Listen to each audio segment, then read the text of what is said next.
Good afternoon, everyone. It's a special meeting of the Pacific Grove City Council. It's Wednesday, February 2nd, 2022. It's 5 p.m. Welcome. Called meeting to order. Ms. Kendall, will you give us a roll call, please? Yes, Mayor. Mayor Peak, Here. Mayor Pro Tem McAdams, Here. Council members Emilio, Here. Coletti, Here. Feduri, Here. and Tomlinson. Here. Councilmember Smith is absent. We have one item on the closed session agenda. Conference with labor and negotiators, Police Officers Association. I have a motion to approve the agenda. So moved. I'll And a second that. And a vote, please. Councilmember Feduri. Aye. Mayor Pro Tem McAdams, Aye. Mayor Peak, Aye. Council members Tomlinson, Aye. Coletti, Aye. Emilio. Aye. Motion carries 601 with Council members Smith absent. Thank you. So we'll now go into closed session, and Ms. Kendall, we have, as per our new procedure, we have a hard stop at 5:55. So you'll be able to start the regular session on time. Thank you. Great. Thank you and have a great meeting. I've made Mr. Harvey the host for this meeting. Thank you.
Good evening, everyone. We'll start in just a minute or so.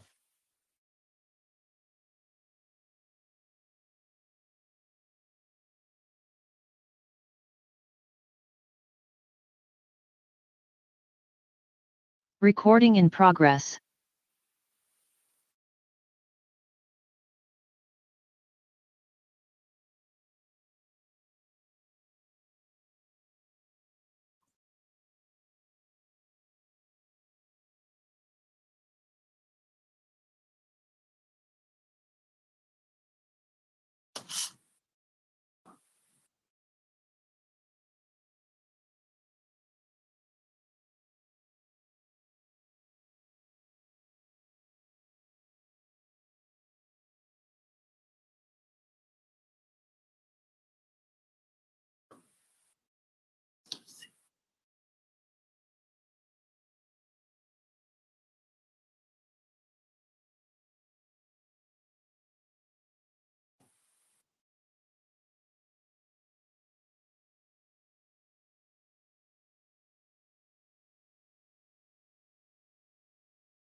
Good evening, everyone.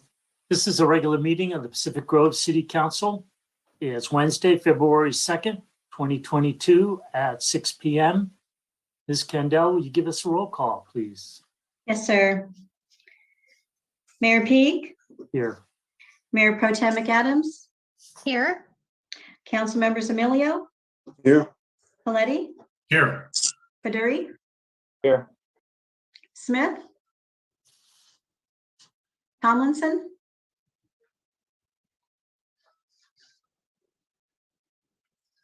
Councilmember Tomlinson, Present. thank you. I see everyone present via Zoom webinar with the exception of Councilmember Smith. Thank you. Our first order of business is to pass a resolution or not on remote teleconferencing in accord with AB 361. Ms. Kendall. Thank you, Mayor. This is just the ratification once again by Council of Resolution 21029. It was initially ratified on October 6th, and the Council has ratified it monthly since. It requires the city to ratify every 30 days after the initial one. And so staff recommends the Council ratify Resolution 21-029, the emergency teleconferencing authorizing remote teleconference meetings of all city legislative bodies for the following 30 days in accord with the Ralph M. Brown Act. This concludes staff's report. Thank you. We'll now go out for public comment.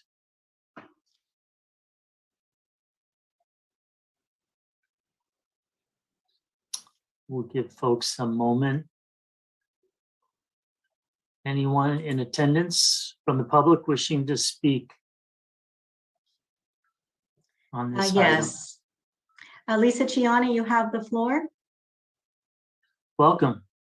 Thank you. I just want to say I appreciate that you do these remote meetings so that we can all attend, and I hope you will continue.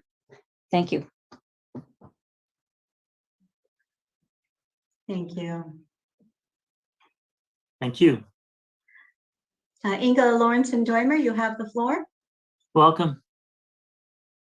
Thank you. I too appreciate Zoom meetings, but what I wish is that you would show which participants are in attendance, not just the dais. And I would like that every member on the dais to keep their camera on, please, same as if they were sitting on the dais.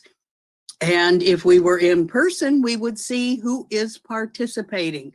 Their Zoom meetings can, and ours would be much more inclusive and transparent if you changed your format to do that. Thank you very much. Thank you.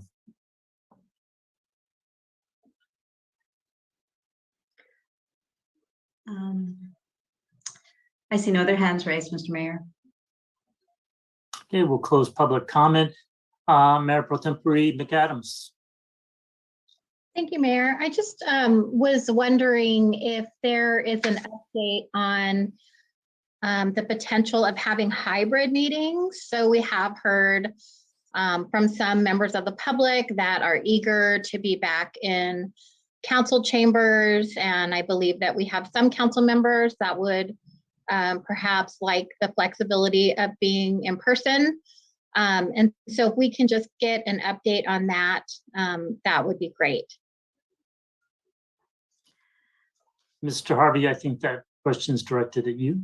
Mr. Mayor, we were going to make an update during the staff announcement portion of the agenda. However, if you like, I can call on the city clerk now. It's your choice, of course. I think this is the appropriate time to discuss. Ms. Candell, please. Thank you. Thank you, Mr. Harvey. I do have a status as to future city council hybrid meetings. I have been working with our IT chief manager, Mr. Kasimi, and other staff. We've been conducting test meetings and discussing all things hybrid related. With regard to the technology side, we are very close to 100% ready to move forward. I would say we were around 95, 96%. We're just testing out some other options on our clocks and so forth. However, with respect to the safety of council, staff, and the general public, I am working with our safety committee representative and others on safety protocols to put in place prior to commencing hybrid meetings. With that, I am prepared to return to council on the 16th with an informational report for the council's consideration and other recommendations the council may want to provide at that time. Thank you. Excellent. Thank you so much. Well, I'll put it out there. I would like council meetings to start hybrid on March 2nd, the first meeting in March. Sounds like from Ms. Kendall that staff is nearly there. And my understanding, and Mr. Laredo can certainly jump in and correct or expound on my thoughts, is that the virtual meetings really focus on the attendance of the legislative body is the focus.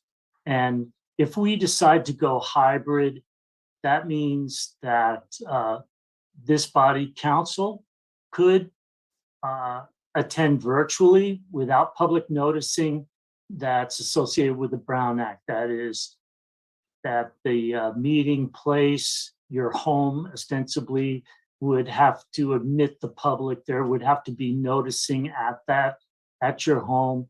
And so by continuing the declaration of hybrid meeting, we can continue council members, if they so desire, can attend virtually. However, that also allows those that want to meet in person to do so. And so that is my expectation. I plan to be in council chamber on starting March 2nd. And I hope many of the council members will join. Okay, for just focusing still on council, I realize that the dais doesn't provide a lot of elbow room between seats. Well, if we sat getting down to the nitty gritty, if we wanted to meet and without any changes in the physical structure, we could meet 4 and leave every other seat vacant, or that's a possibility, or we could have plastic shields in between seats at the dais, and I'm assuming that masks will still be mandatory. If you want to know what plastic shields on the dais look like, tune in to any of the hearings, news clips at the UN Security Council. You'll see the clear plastic shields at the dais. So I would assume that hybrid meetings, we will have people in the audience. We'll have the public admitted, and there'll be some spacing. Everyone will have to have masks, and we'll be going by the California Department of Public Health guidelines. That's what the county also recommends. But they currently don't have any mandatory guidelines other than masks for groups under 500 people. And my expectation is that, yes, there is obviously the requirement of some staff, but I would expect that a lot of staff would be providing reports virtually. And this is maybe one of the new normals, is that if there's a staff report at the end of the agenda, there's no need to sit for hours and be ready and in chambers. Anyhow, that's my thoughts. Would love to hear what council thinks. Mayor Pro Tempore McAdams.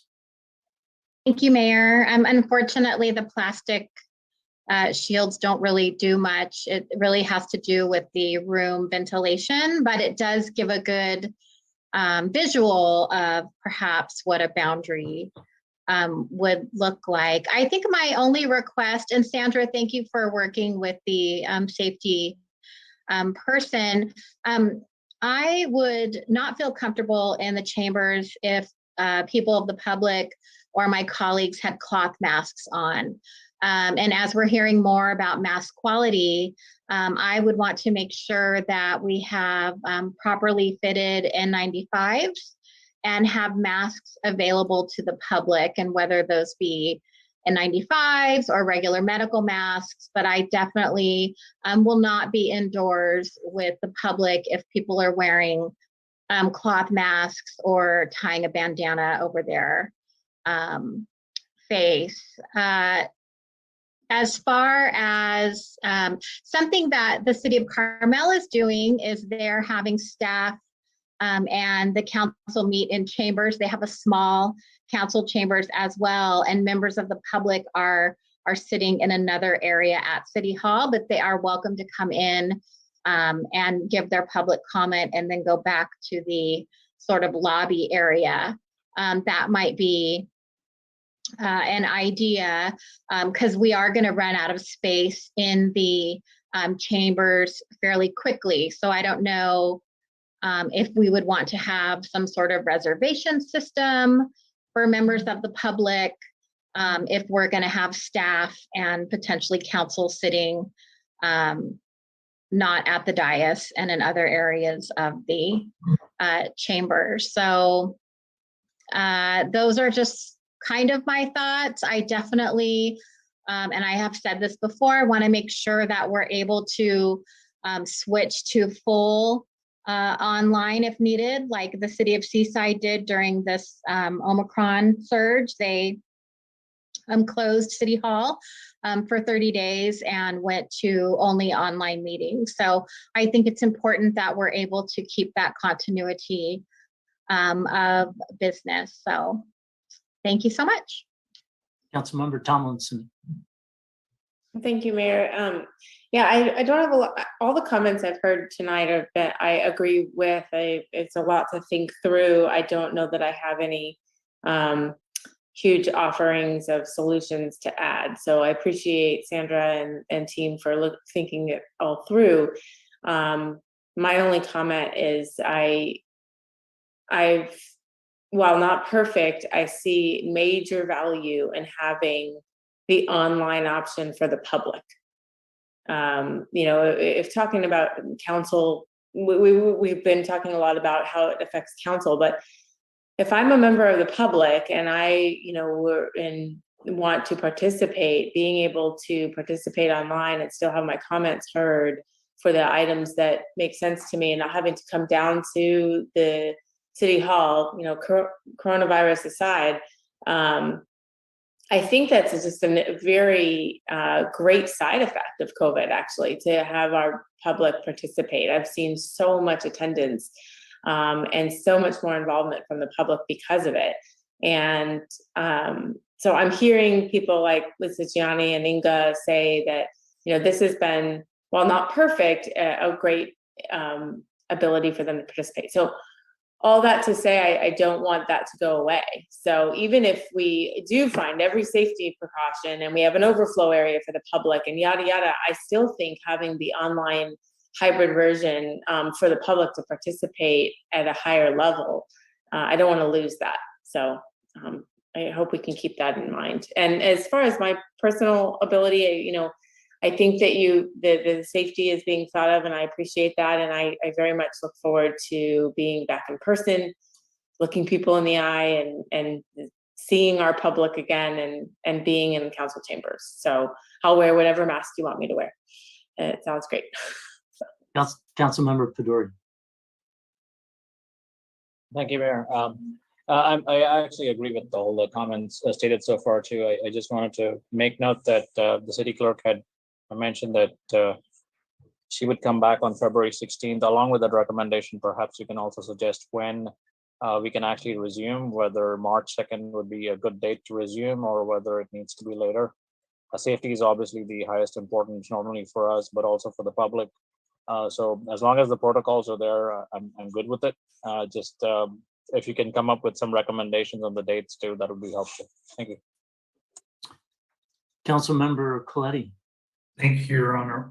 Well, I'm eager to get back into chambers, or to get into chambers. I've actually haven't been there yet. But as someone who used to participate as a member of the public, I definitely agree we need to keep the Zoom or Zoom-like ability to access, intact, and we need to remain flexible as we transition back into chambers. And perhaps a hybrid approach would give us some practice in allowing the public to comment through Zoom while we are in chambers. I've got this thing bookmarked. It's the New York Times COVID statistics page. I've been looking at it for a couple of years now. It's kind of interesting that we're having this discussion when COVID cases, at least in Monterey County, are at an all-time high. The 7-day average is 1,209 cases. So the 7-day average. So it's a good discussion to be having. I'm not having a problem with it, but it's just interesting that we're having the discussion on coming back in 3 weeks or so, or in a month, I guess, when it's at its all-time high. So I would say we need to remain flexible and just leave it at that. Thank you, Your Honor. Councilmember Emilio. Thank you, Your Honor. My comment is about me closing myself out. My comment is, I think we've heard from the public already that they like the Zoom. For myself personally, I think the mask and all this safety going on, which is very important, is the new normal. I truly believe this is going to go on for a long time, and we're going to have other viruses coming. Personally, at this point, dealing with some family members, I would rather go Zoom, and if it's a hybrid model, great. But I would rather be Zoom, and I feel, even though we only have a couple comments from the public, I think it seems that we tend to get, of course, depending on what's on the agenda, we tend to get more public on Zoom. Because if you have the council chambers, if you have every other seat, or they're in another area, that's going to be cumbersome for the public, in my opinion. So all in all, I feel the public probably wants Zoom. Also, I'm a Zoom member also. So that's my comment. Thank you. I'm going to ask our city clerk if she wanted to add any comments. I had a chance to do a semi-dry run with Sandra Kendall and Mohammed Kasmi. It's my understanding that the plan would be that there would be some council and some staff and public in person, but also it would be via Zoom. So the Zoom option doesn't go away. It's just, you could think of it as just a subset, if you will, of all the people that are on these Zoom meetings have the opportunity to be in council chamber, which will also be on Zoom. Ms. Kendall, did I describe that adequately? Yes, Mr. Mayor, that was the only clarification that I was going to make, is that the hybrid or that Zoom would be available to council as well as the public and staff. So it's going to be up to, I guess, the comfort of everyone. Okay, and just a suggestion before we go on to Councilmember Tomlinson, would be for council to think about whether they would like to be in person starting March 2nd or to hold off, and as well as the number of staff. So start to get a firm idea of how we're going to start it off. I'm sure there's going to be some hiccups along the way, but I'd like to plan on it. Councilmember Tomlinson.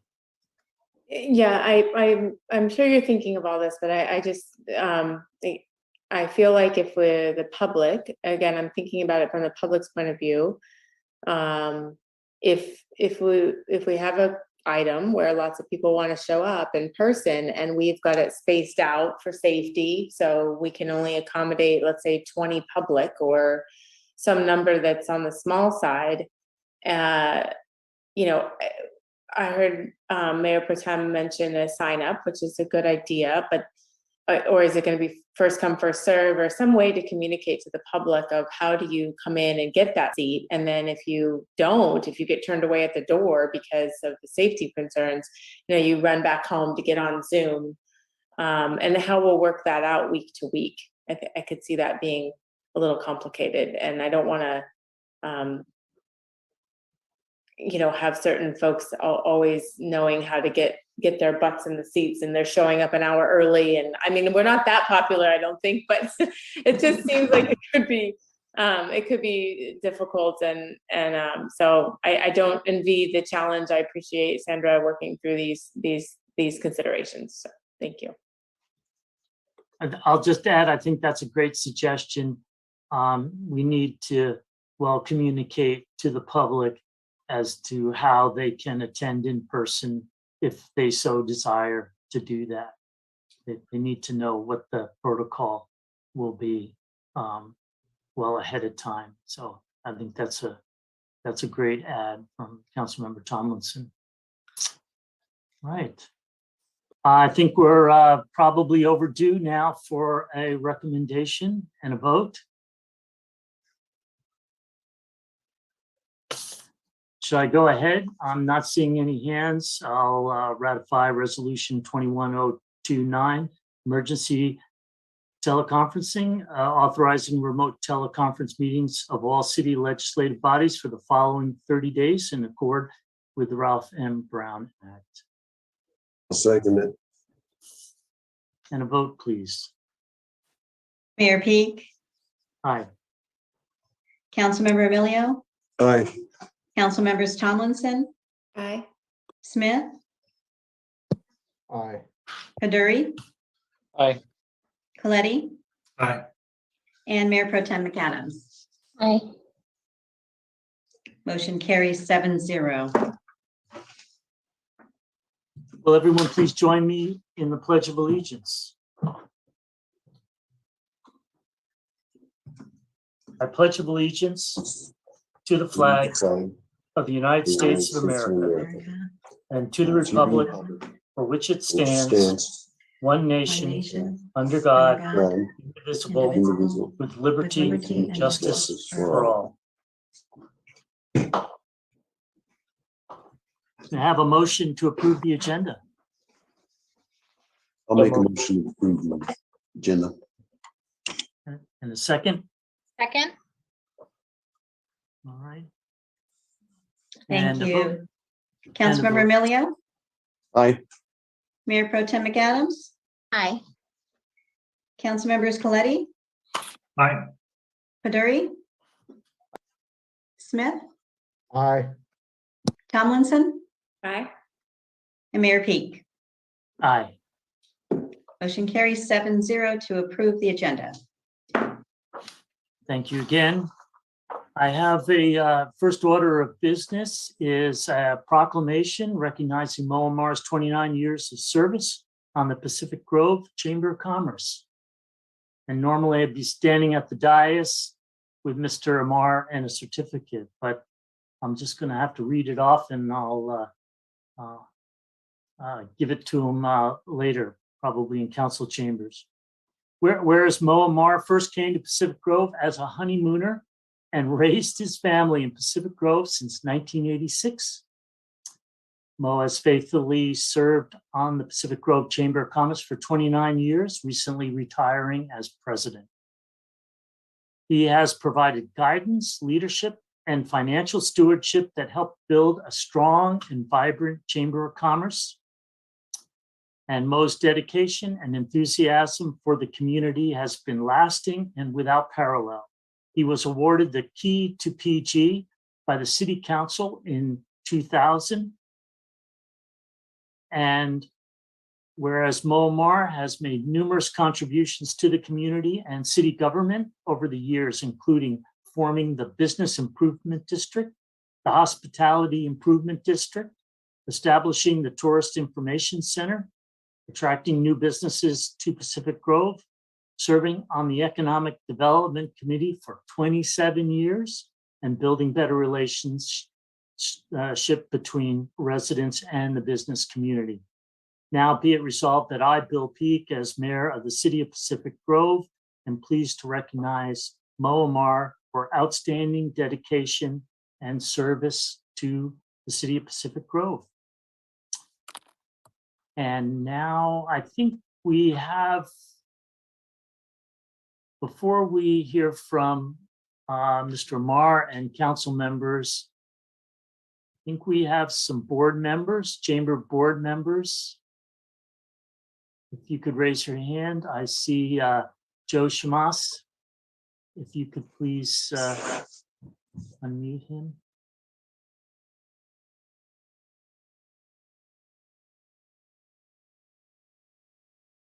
Good You have evening. the floor, Joe. Yes. Can you hear me? Welcome. Yes, speak up, Good please. evening. My name is Joe Shamas, and I've owned Pacific Grove Travel for over 42 years.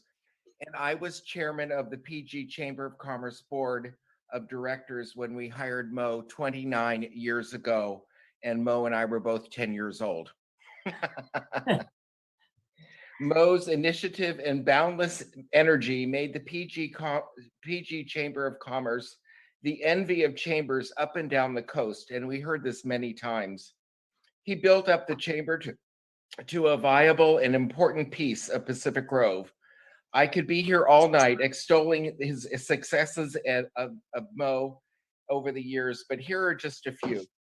Mo brought the businesses, city, and residents together for the town's benefit. He held hands with new business owners that was above and beyond the call of duty. He helped them find places to rent. He walked them through the city process of business licenses, and he was really amazing in getting new businesses to Pacific Grove. We opened the tourist center at the entrance to Pacific Grove, which is a very great addition to our visitors. Mo worked hard on projects through ballot measures and close relationships with the developers. Mo organized the 4th of July party and the Christmas parade every year, along that with Mr. Stillwell he organized the fun in the park at Christmas. And also, of course, the good old days, he built into one of the best craft fairs on the whole California coast. And in addition to many other things with the veterans and celebration and so much more. Mo, and one great quality, he brought in so many valuable volunteers who have served the chamber admirably for many years. Although he may have ruffled some feathers through the years, Mo's only goal was the betterment of business and life for the citizens of Pacific Grove. And for that, we thank him and we wish him the best. Thank you. Mr. Amar, welcome. Good evening, Mayor, members, City Council. I want to thank you for the proclamation, and I also want to thank the Chamber Board members. I'd like to thank the volunteers and the Chamber team. I couldn't have done this without the support of the city staff. I especially want to thank Rocky Pinheiro from Public Works, Lori Fretti from Finance, Jim Courtney from Fire, Jeff Fenton from the Police Department, Laurel O'Halloran from Planning. These are people that I work with on a daily or weekly basis. I'd like to also share with you that I've been really lucky to work with our great city clerk over the years. She's never turned me down on a request. So thank you, Sandra. And in closing, I want to also emphasize that it feels so awesome and great to leave the chamber in wonderful hands with Jenny McMurdo, who is taking over the job at the chamber. You're going to enjoy working with her, and I will continue to volunteer. Just like this week, I can't get away from the chamber, so I've been at the chamber, and I will be there through Sunday helping people get on the shuttle. Thank you, council member, for your service, and have a nice evening. Thank you, Mr. Amar. Mayor Pro Tempore McAdams. Thank you, Mayor, and thank you, Mo, so much for your service and enthusiasm and your time and efforts over the decades for the city of Pacific Grove. I hope you enjoy your 6 grandchildren, and I heard that you were going to do some traveling. And I also wanted to invite the public, as well as my colleagues, to join us next Tuesday, either in person or via Zoom, for the Board of Supervisors meeting. They'll be presenting Mo with a resolution, and we might have some other surprises as well. That's 10 a.m. next Tuesday, and sincere gratitude to you, Mr. Amar. Thank you. Councilmember Emilio. Thank you, Mayor. And for Mo, he knows, appreciate your continued advocacy to the chamber and to the business owners and the public. And I really appreciate working with you in partnership. I'm sure you do remember the several memorials that were put together at Lovers Point. And I couldn't have done it without you. And that's very important. It's already been said about enjoying your family, but I do have to say, there's a feeling of feeling free finally. And you know as well as I do, I was a business owner for several years. And when I sold my businesses, it felt like I was free again. So I want to pass that on to you, Mo. And thank you, thank you, thank you. Councilmember Tomlinson.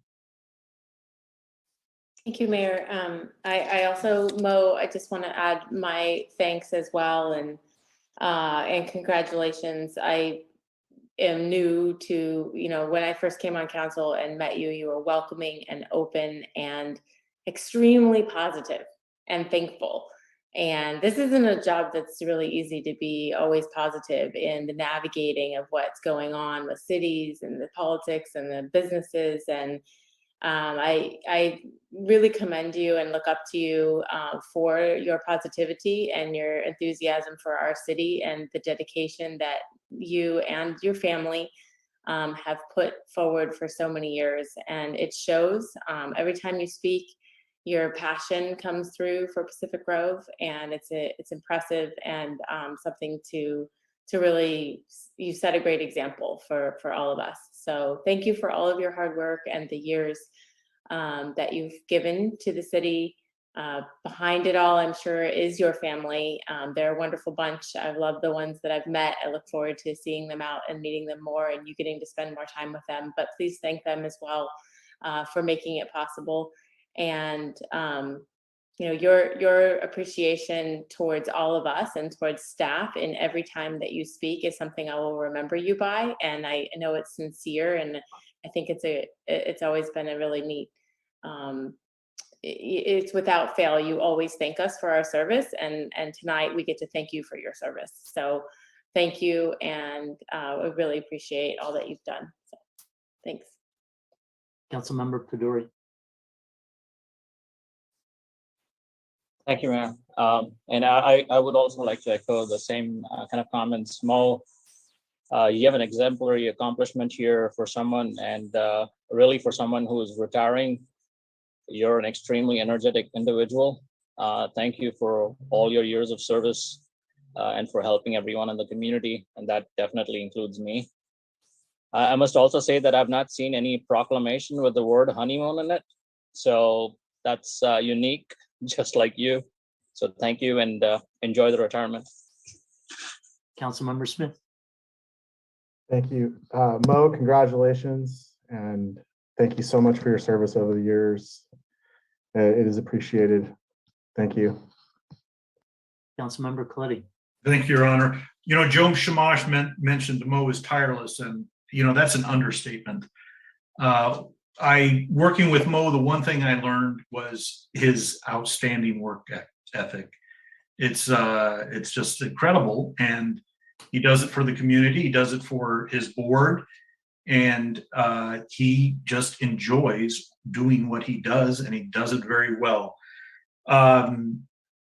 He has tremendous networking skills. If you've ever had a conversation with Mo on the street, by the time you're done with it, he had waved to 100 people. So he just seems to know everyone and what's going on, and having a conversation with Mo is always interesting and informative. I've watched Mo in action at the good old days, where he did draw in all of these different people to help the community and enjoy an event like that, such as Bridge Ministry. He's just been a great advocate for Pacific Grove, and his love for the community, I know, is real, and for the residents. So thank you, Mo, and thank you for this proclamation. Thank you, Mo. And now we'll go on to council and staff announcements. And we have a report out by our city attorney. Good evening, Mr. Mayor, members of the public, members of council and staff. Council did meet in closed session at 5 p.m. on a single topic. The 6 members of council were present. Councilmember Smith was not in attendance. The topic was conference with labor negotiators concerning the Peace Officer Association, and it was concerning labor negotiations. This is a preliminary session. Staff provided background concerning these pending negotiations. Council posed questions and identified topics that will be for which future investigation will be needed and reported back to council. No action was taken other than to continue the discussion to a future unspecified date. That concludes my report on closed session. Mr. Mayor, I do have one other report, and that is this Friday, we are going to be presenting another training session for under AB 1825. This is for the sexual harassment prevention. Friday, February 4th at 9:30 a.m. Anyone that does wish to participate, this is a Zoom presentation, should please contact either Sandra in the city clerk's office or my office, speaking to Robin, and we'll give you the sign-in information that you might need. That concludes my report. Thank you. Mr. Harvey, any staff announcements? Thank you, Mr. Mayor. We have 4 this evening. First is just a housekeeping matter. You may see on your agenda that there is an item number 15, closed session. There is no closed session trailing the regular open session. That should have been deleted. So just want to point that out. Secondly, I wanted to say that we're launching the inaugural no appointment needed city manager offsite office hours. It's going to be on Monday, February 28th from 12 to 2 at Point Pinos Grill. No appointment necessary. All questions, concerns, comments, suggestions related to the city are welcome. Anyone who's interested can show up, and I'll be there and happy to speak with them about whatever is on their mind. And we may end up expanding the location to other spots depending on interest and expanding the amount of time and so forth. And then I have an announcement from Public Works, followed by one from the Community Development Department. So Mr. Go, and then Ms. Hunter, please. Thank you, Mr. Harvey, and good evening, Mayor Peak and members of the City Council, city staff, and attendees from the public. It's my pleasure to announce that the Pacific Grove Monterey ASBS Wet Dry Weather Stormwater Capture and Diversion Project has been awarded Project of the Year by the Monterey Bay chapter of the American Public Works Association. As you know, this project constructed substantial stormwater and sewer infrastructure improvements, primarily placing a 60,000-gallon stormwater storage tank underneath the golf course. If you drive by the 7th hole of the golf course, you don't even know it's there. So what this project did is it greatly improved pollutants from entering the Monterey Bay and the area of special biological significance by capturing, storing, and then diverting that stormwater into our sewer collection system. So I just want to applaud all that were involved with this, and this is a great achievement and recognition for the city of Pacific Grove. Thank you very much. Mayor and members of the council. I just wanted to make a quick announcement following up on Councilmember McAdams' inquiry on status of the short-term rental enforcement software request for proposals that went out. We did conclude the RFP process. We had 6 qualified vendors submit proposals. We did interview all 6, and just this past Friday, we made a selection. And we will be going with Deckard Technologies. They fit the parameters that we were looking for, so we're getting started now on preparing a contract and getting started with them. Thank you.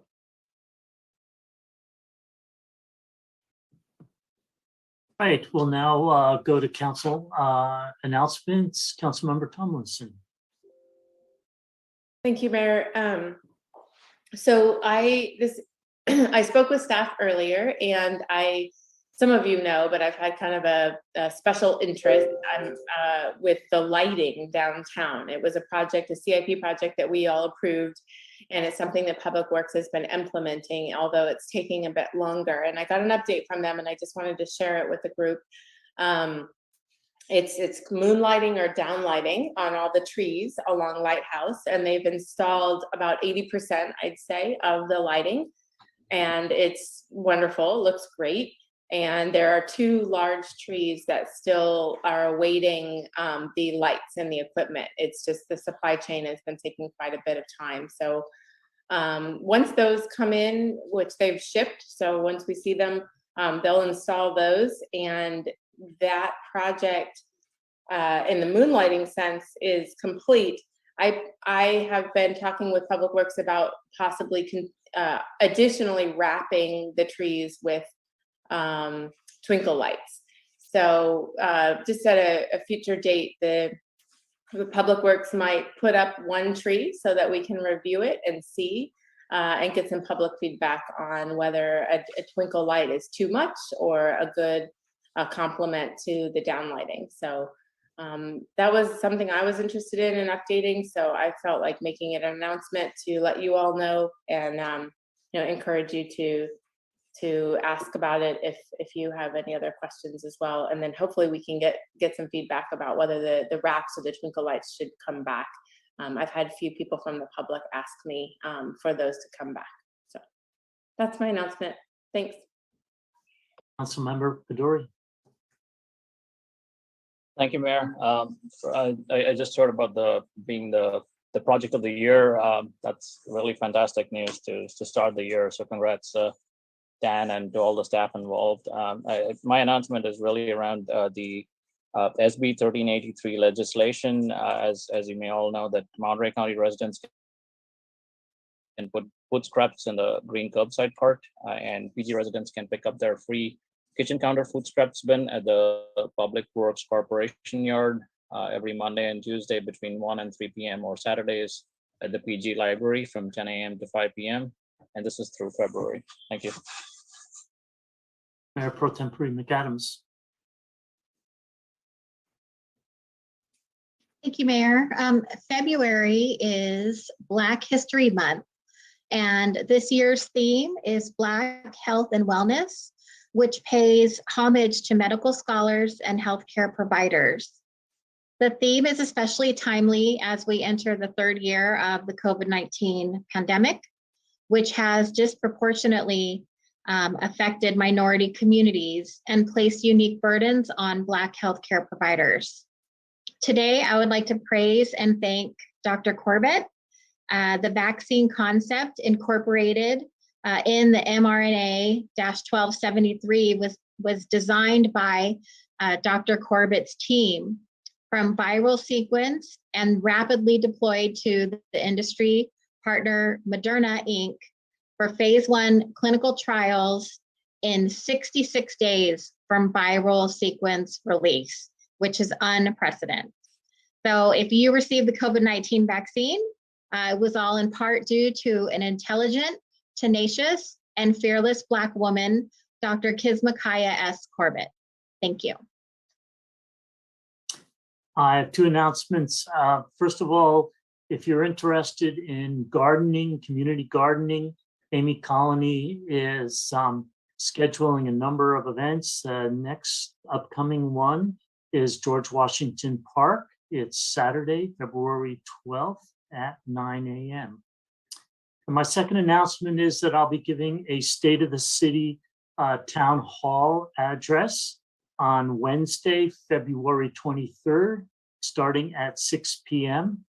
And it will be a hybrid meeting, so you can attend in person or via Zoom.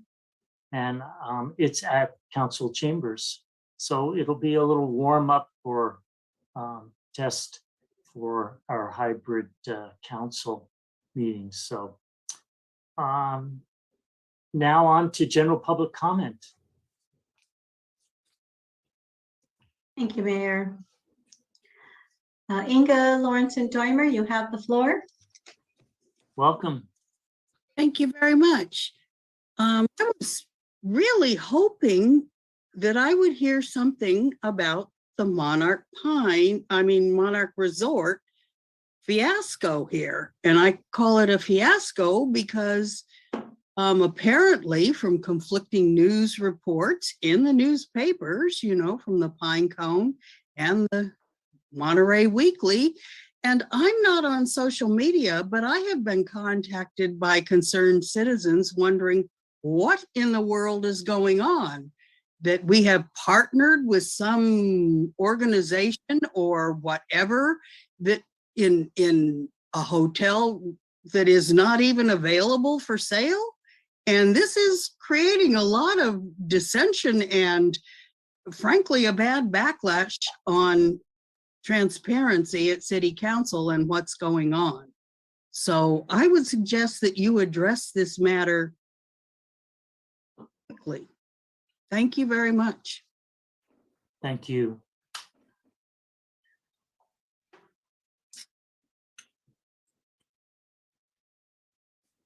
Joe, you have the floor. Welcome. I'm here again.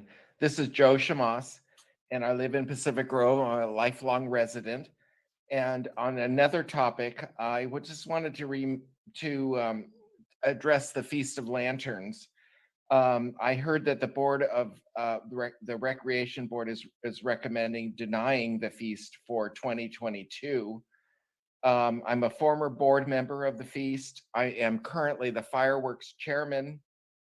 And I wanted to just tell you that we have completely revamped the feast and the pageant. And before I joined the board, I had never known how much the Feast of Lanterns meant to the Pacific Grove residents. So I encourage you to look at this on the next meeting. I think it's coming up on your next meeting agenda. And I would really encourage you to support the feast and this 100-year-old tradition without all the Asian stuff that we've had to deal with. And I don't mean it like that. I meant that we are going to be much more consistent with a just a really open community, and with no without any of the pageant. So their board of directors is working very hard, and I encourage you to support the feast for 2022. Thank you very much. Thank you. Lisa Ciani, you have the floor. Welcome. Thank you. Let's see, three things. I would like to support the Recreation Board in recommending denial of the Feast of Lanterns, to take a pause this year and make sure that all the stakeholders, as that word is used, sit down and talk together and make sure that this is an acceptable and genuinely community-oriented event that does not is not hurtful to anyone based on race or and past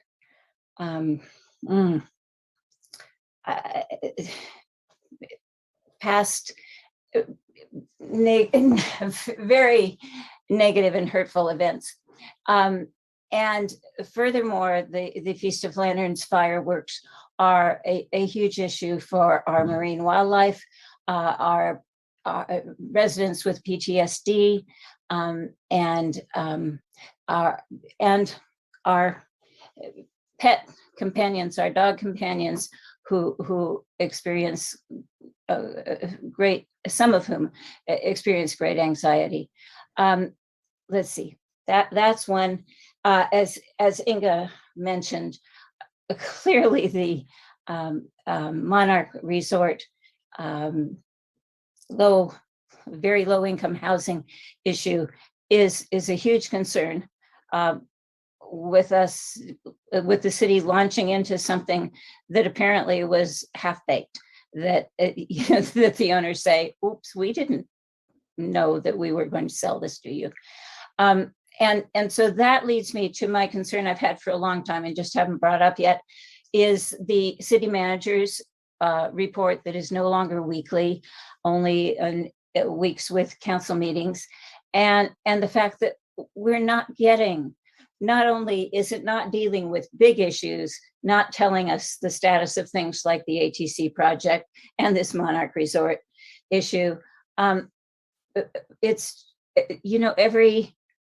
twice a month is pathetic.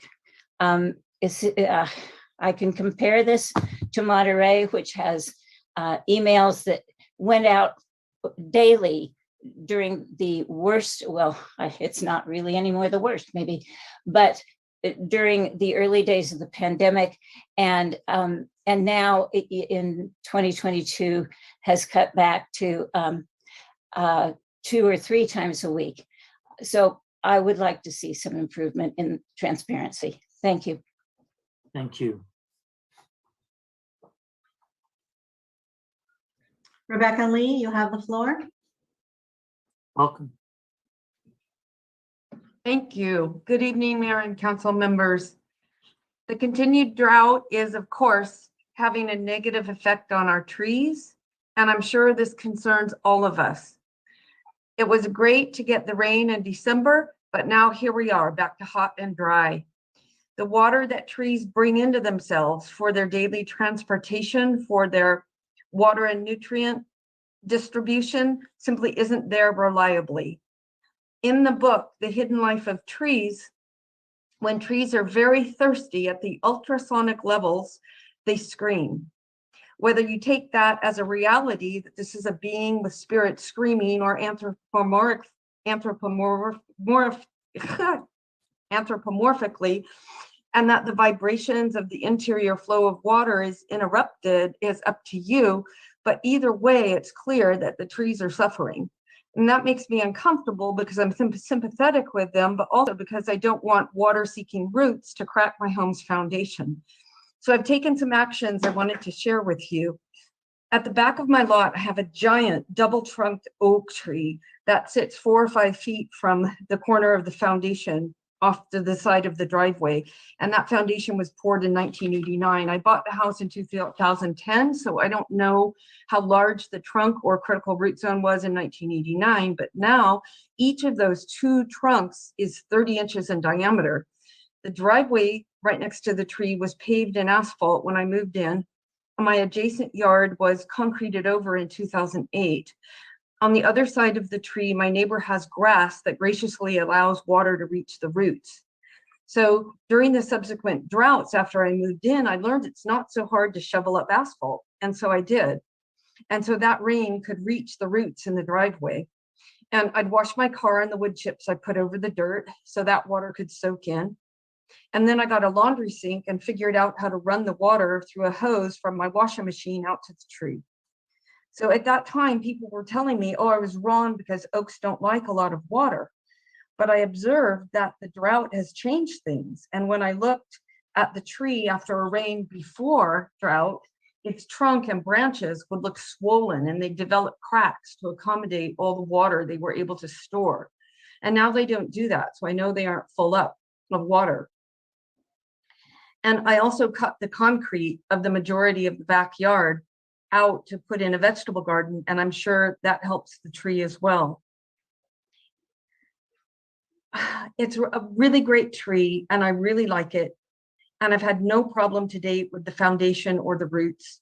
I think my plan has worked well for both the tree and the house, and therefore me. And I want to set this forth as an example of a successful example of how to aid trees in drought. Thank you. Thank you.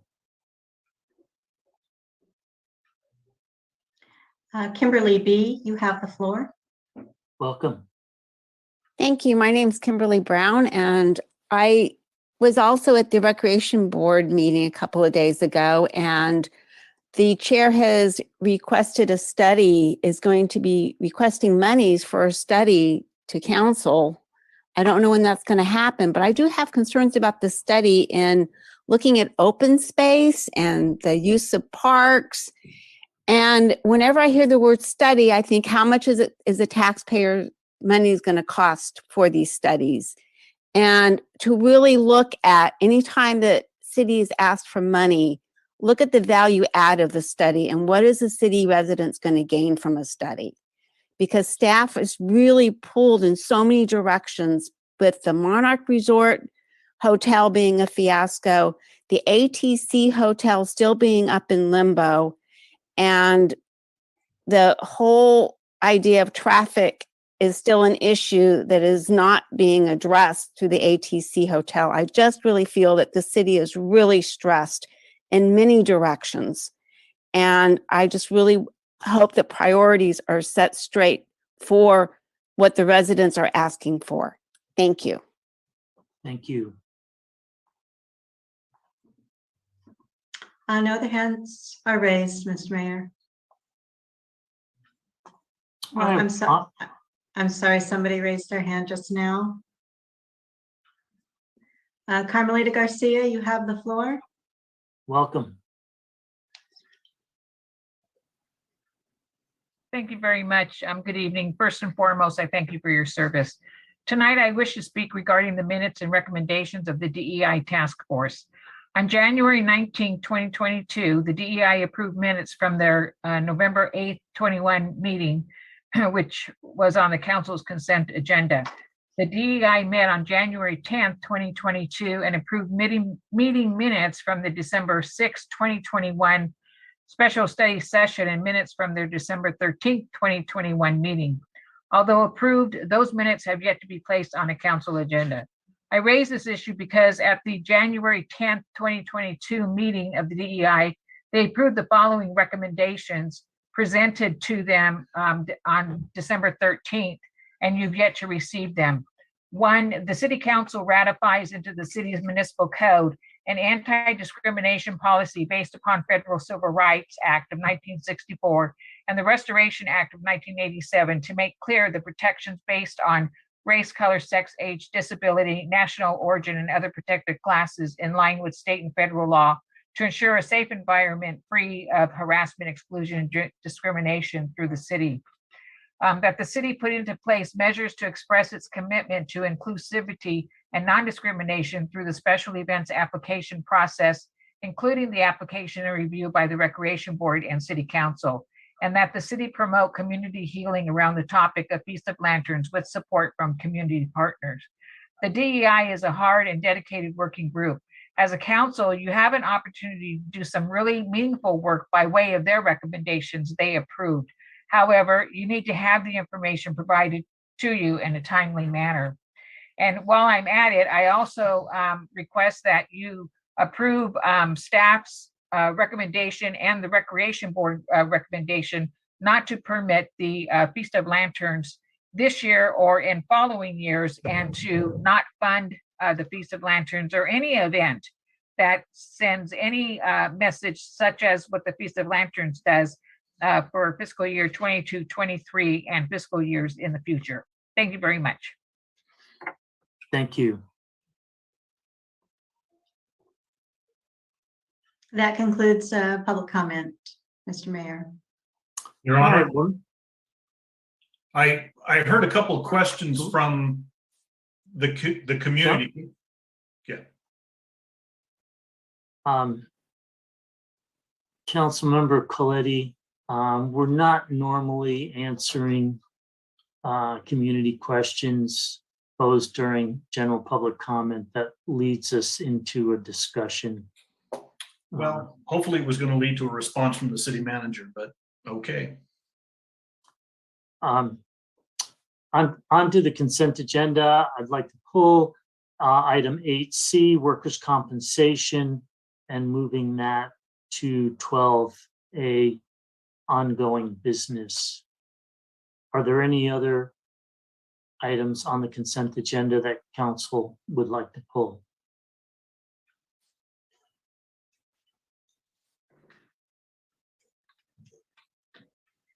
Seeing none, are there any members of the public wishing to pull a consent agenda item? Yes, Mr. Mayor. Lisa Ciani, you have the floor. Thank you. I'd like to pull 6B, City Manager Performance Evaluation Policy.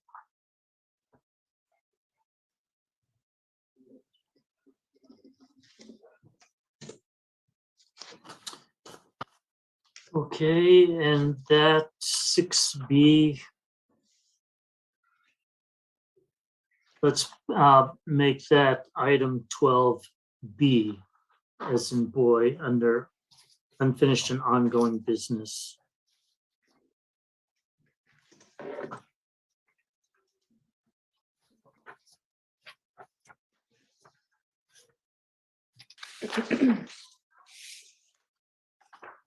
I'm happy to move. Okay, please. Move approval of the consent agenda with the two modifications. A second. May we have a vote, please? Yes, Your Honor. Mayor Pro Tem McAdams. Aye. Councilmember Tomlinson. Aye. Mayor Peak. Aye. Council members Emilio, Aye. Coletti, Aye. Paduri. Aye. Smith. Aye. Motion carries 7-0 to approve the consent agenda as modified. Thank you. All right, briefly, what we've just done is we've adopted a resolution, directed staff to submit to the Monterey County Local Agency Formation Commission, better known as LAFCO, in support of the city's annexation of the Mission Linen property at 801 Sunset. We've received several reports, second quarter treasurer's quarterly report and second quarter budget report from Ms. Hannah. Thank you. We've received the second quarter purchase order report from Ms. Pope. Thank you. And the Association of Monterey Bay Area Government minutes from December from Mayor Pro Tempore McAdams. We've appointed myself to the Monterey Regional Waste Management District Board of Directors through the end of this year, December 31st. And we've appointed Mary Ann Witten to the Library Board for a term of ending January 31st, 2026. And we've received minutes from the September 2021 Recreation Board. And that brings us to item 11A, vacation of Sloat Avenue. Ms. Hunter, welcome. Good evening, Mayor and council members. We are looking actually to you, Mr. Mayor, to open this item and continue it until the February 16th meeting. We do not have a staff report at this time. Okay, and the reason that we didn't just move it off of this agenda is because it was already publicly noticed. Is that correct? That's correct, yes. Okay. And because it was publicly noticed, do we need to take public comment at this time? Mr. Mayor, I do recommend that you open this hearing, accept public comment, and then continue public comment to the date for which the remainder will be discussed. If you do not open the public comment, then we will have to renotice this. If we open the public comment on this hearing and continue public comment, then we do not have to renotice the matter. Okay, but this obviously, this item will have an agenda report, and the expectation is that it will be on the February 16th agenda? Yes. Or, okay. Yep. So with that guidance, I'll open it up to public comment, but I highly recommend, given what everyone has just heard, that if you do have public comment, and hopefully you'll be able to, and you're interested, that you'll be able to attend in 2 weeks, which would be a much better time to provide public comment, because we're not going to have council discussion at this time. So with that caveat, do we have any members of the public wishing to make public comment on this item today? Thank you, Mayor. I see no hands raised at the present moment. Okay. All right, and we will have the opportunity for public comment when this returns to council agenda. So, Your Honor, I have one question, just procedurally. yes, Councilmember Coletti. Can the city manager or the city attorney explain what he means that this next note, so let's back up. From what I understand, this is the same resolution that was on our January 12th hearing that we moved forward to today's meeting. And now, for whatever reason that has yet to be explained, we're going to move it forward again. And as I understood the city attorney's comments, this next hearing, or the next rehearing, I guess it is, at our next meeting does not have to be noticed. Is that correct? Mr. Laredo, I think that, or Ms. Hunter? Yes. It will be noticed as an agenda item. It will be on the agenda for February 16th, but it will not need to have separate publication as was done for this hearing. Because, and the reason for that is that the hearing has been opened and the hearing itself is being continued, and therefore there's not a requirement to publish separate notice for the hearing. Ms. Hunter? Thank you, Mr. Mayor. Just for clarification, the item that was before the council on January 12th was an intent to vacate resolution. This is actually the resolution to vacate. So they are two different things. This resolution to vacate has only been noticed for this meeting, and we are requesting that it be continued through this meeting to the 16th.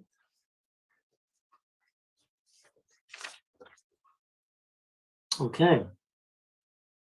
That Councilmember Tomlinson. Thank you, Mayor. And I'm fully supportive of all of this. I just want to ask Ms. Hunter, is the reason to move it 2 weeks due to it was thought to be ready and something came up, or can you expand a little bit on why we're holding it? Yes, it was thought to be ready, and at the last minute, some items came to our attention that needed to be addressed, and we were not able to address them in a timely manner for the last agenda packet. Okay, makes sense. Thank you. Councilmember Coletti. You're muted. Has this hearing that we're going to have in 2 weeks, has this been properly noticed via the Streets and Highway Code? Yes, it has. Well, I draw your attention to section 8323, where it says the notices shall be posted not more than 300 feet apart, but at least 3 notices shall be posted in the line of the street, highway, or public service easement proposed to be vacated. There are no notices down there on Sloat Avenue currently. We did post the notices. We have an affidavit of posting on file. Okay, that's good. I'm glad you got the affidavit, but there are no notices there. So I don't think you have complied. And I would welcome the city attorney to look into this further. Thank you. All right, well, do we need a motion to continue this item? I suspect we do. Mr. Laredo? Yes, you do. To continue the hearing that has been opened to February 16th.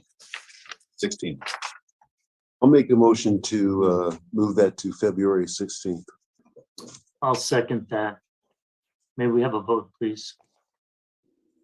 Yes, Your Honor. Councilmember Emilio, Aye. Mayor Peak, Aye. Mayor Pro Tem McAdams, Aye. Council members Coletti, Because it was improperly noticed, I'm gonna vote no. Paduri. Aye. Smith, Aye. and Tomlinson. Motion carries 6-1. Thank you. We're now on to item 11B, amendments to the municipal code referring to accessory dwelling units. Ms. Hunter. Good evening, Mayor and members of the council and members of the public. This item is before you, and it has been recommended. The amendments before you have been recommended by the Planning Commission. And this update is in compliance with the latest state guidance for accessory dwelling units and junior accessory dwelling units. And this has been considered by the subcommittee of the Planning Commission, to work specifically on providing this amendment. So they've worked very hard on it. As it's presented to you is the recommended version that the Planning Commission approved or recommended that you approve moving forward. So as you all know, accessory dwelling units and junior dwelling units are a big thing in the state of California these days, coming down from the Housing and Community Development Department, HCD, at the state level. We have relied on 2021 guidance. Things from the state seem to have simmered down a little bit in terms of ADUs and JADUs, and it appears that state laws focusing more, sorry, my voice is going away, focusing a little bit more on other ways to achieve affordable housing. But in order to keep our ordinance as up to date as we can, with the understanding that we may need to amend in the near future again, just to keep up with state requirements, we do recommend these changes. They're not extremely significant, but if you'd like, I can try to share my screen and walk the council through the amended ordinance that is in your agenda report. Or if it's your pleasure, I can just answer specific questions, whichever you'd like me to do. We'll now go out for public comment. Thank you, Mayor. Inga Lawrenson-Deumer, you have the floor. Welcome. Thank you. I don't know how many times. Last year, I started in March of last year, writing to council about this terrible template that keeps getting added into ordinances that says, you know, directing the city manager to implement, affect this ordinance. That is just absolutely faulty language. It's a faulty template. It went away for a while with corrections, and now here it's reared its very ugly head again in this ordinance. What is going on? Can't we just forget that template that is faulty and quit cutting and pasting it into our ordinances? It is nonsense. So please change the wording and get it right. And for heaven's sakes, lose the faulty wording. Thank you. Thank you.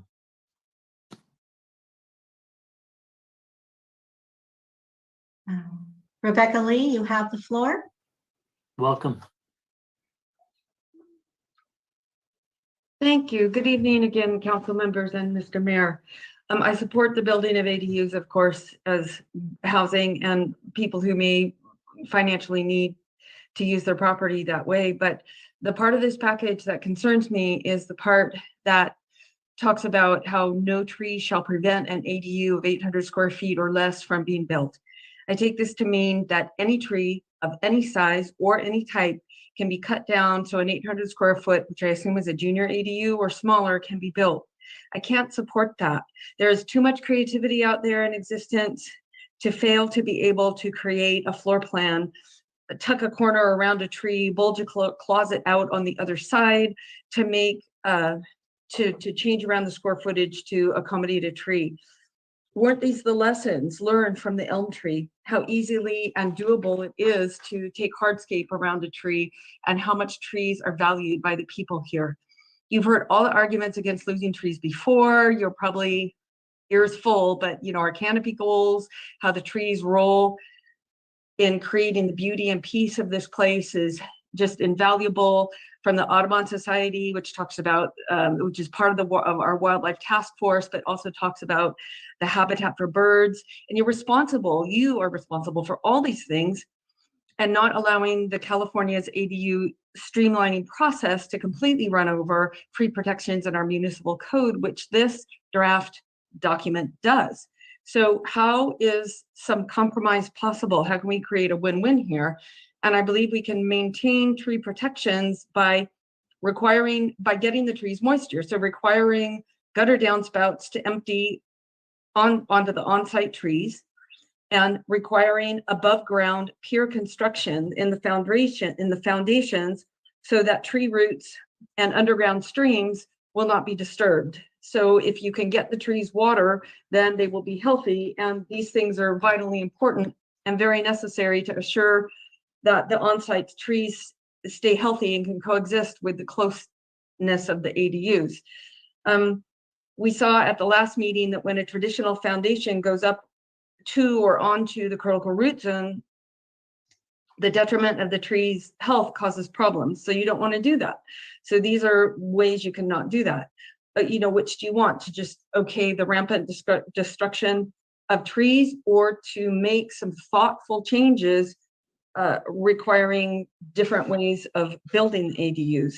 I hope you'll choose the intelligent response. And I don't believe that losing this great number of trees is what the governor or anyone else wanted when they were trying to help us create more housing. Thank you. Thank you.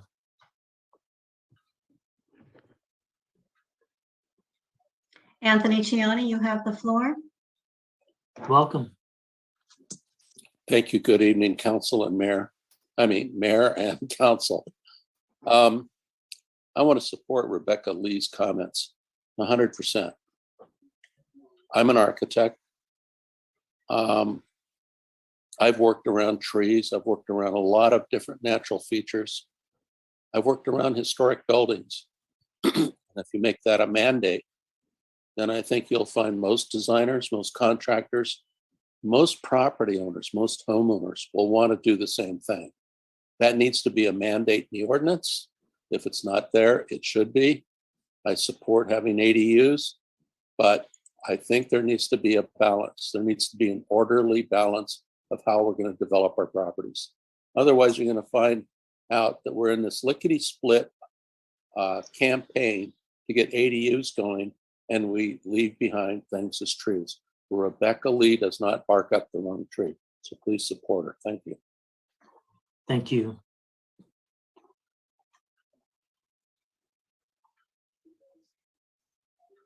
I know the hands raised, Mr. Mayor. We'll bring it back for council discussion.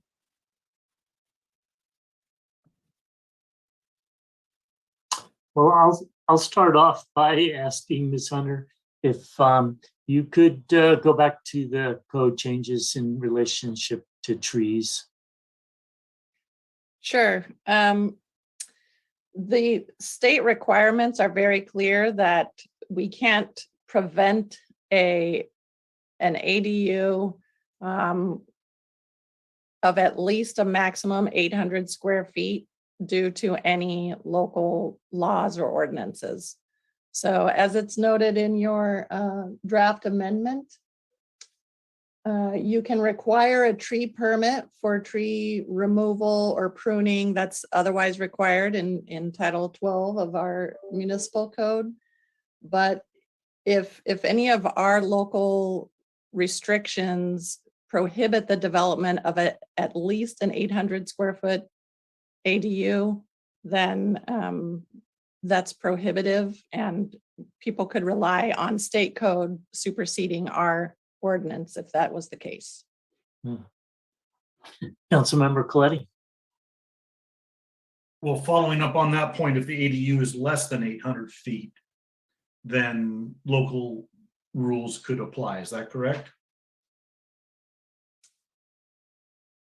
It's written so that in no way shall local rules prohibit the development of a minimum 800 square foot ADU. Okay, what about less than 800 square feet?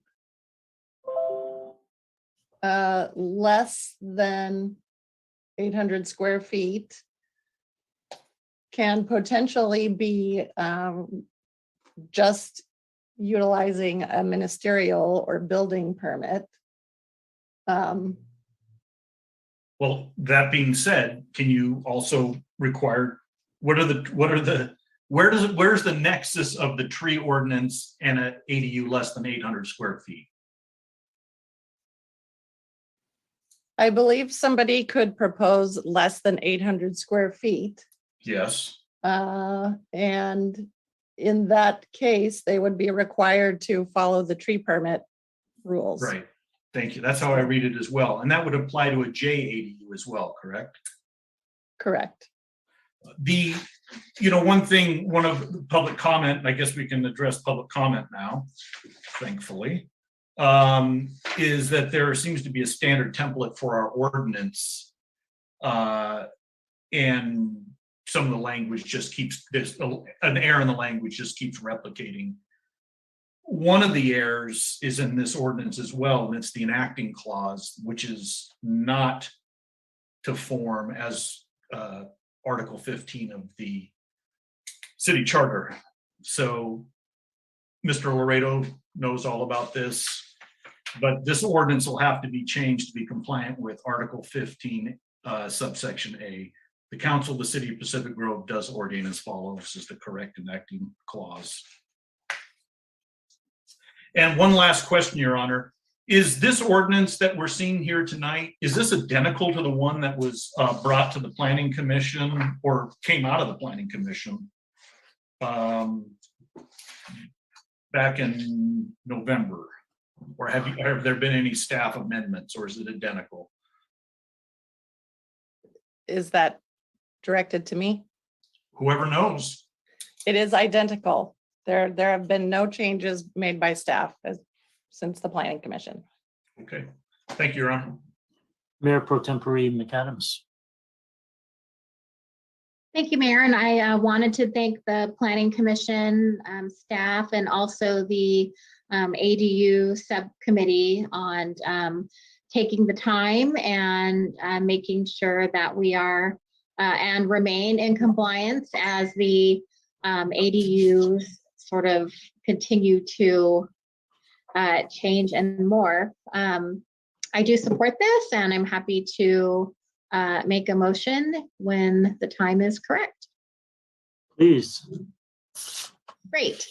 I move that we approve the proposed amendments to Pacific Grove Municipal Code 23.80 accessory dwelling units as recommended by the Planning Commission. I'll second it. I'd like to make a friendly amendment. Mr. Laredo's going to do it for me, I think. Mr. Mayor, I just want to correct that the recommendation that's in the agenda differs from the recommendation on the agenda report. This is a first reading, and this needs to come back for a second reading. And the recommendation on the agenda is that approve first reading of the ordinance and direct publication of a summary as approved by the city attorney. Since this is a first reading, the comments made by the public and by Mr. Coletti in terms of the form would be corrected in the for the purposes of publication and coming back for second reading. Thank you. Perfect. And is that Councilmember Coletti, is that your friendly amendment? It sounds like the city attorney already understands that to be the direction, but yeah, that is the friendly amendment. Okay, perfect. I will amend my motion then. Thank you. May we have a vote, please? Mayor Pro Tem McAdams, Aye. Councilmember Emilio, Aye. Councilmembers Coletti, Aye. Paduri, Aye. Smith, Aye. Tomlinson, Aye. Mayor Peak. Aye. Motion carries 7-0. Thank you.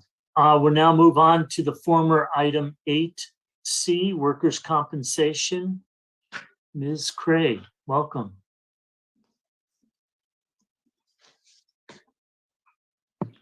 Good evening, Mayor, Council, staff, and public. Thank you. I'm thankful to be here. Tonight I'll be reporting our second quarter workers' comp statistics for fiscal year 21-22. We ended the quarter with a positive fund balance of $51,065. We are about 69% of our expenditures to date. Our revenues are at about 59% to date, so about halfway through the year. This is about typical for our normal trend. We see a lot of costs come up front, and then they kind of slow down towards the end of the fiscal year. Our cumulative claims outstanding went up by 1 to 47. This is just a mix of a varying degree of claims, mostly COVID claims. And those COVID claims can be exposures, can be vaccine related. They're just reporting only. So this quarter, we were up to about 41 claims for the entire fiscal year, just 8 for the quarter. Again, some of those were COVID exposure claims, COVID vaccine claims. And again, those are just report only claims. We kicked off our safety incentive program in November, October of 2021, something we had been working on for some time. We were very excited to get it going. And we introduced it at our employee training day. We wanted to do a kickoff luncheon for the new year. We were thinking January of 2022. We decided to hold off on that because of the COVID surge. And so we still intend on doing that. But in the meantime, we did put together some safety calendars. Our safety committee members, they actually participated in it.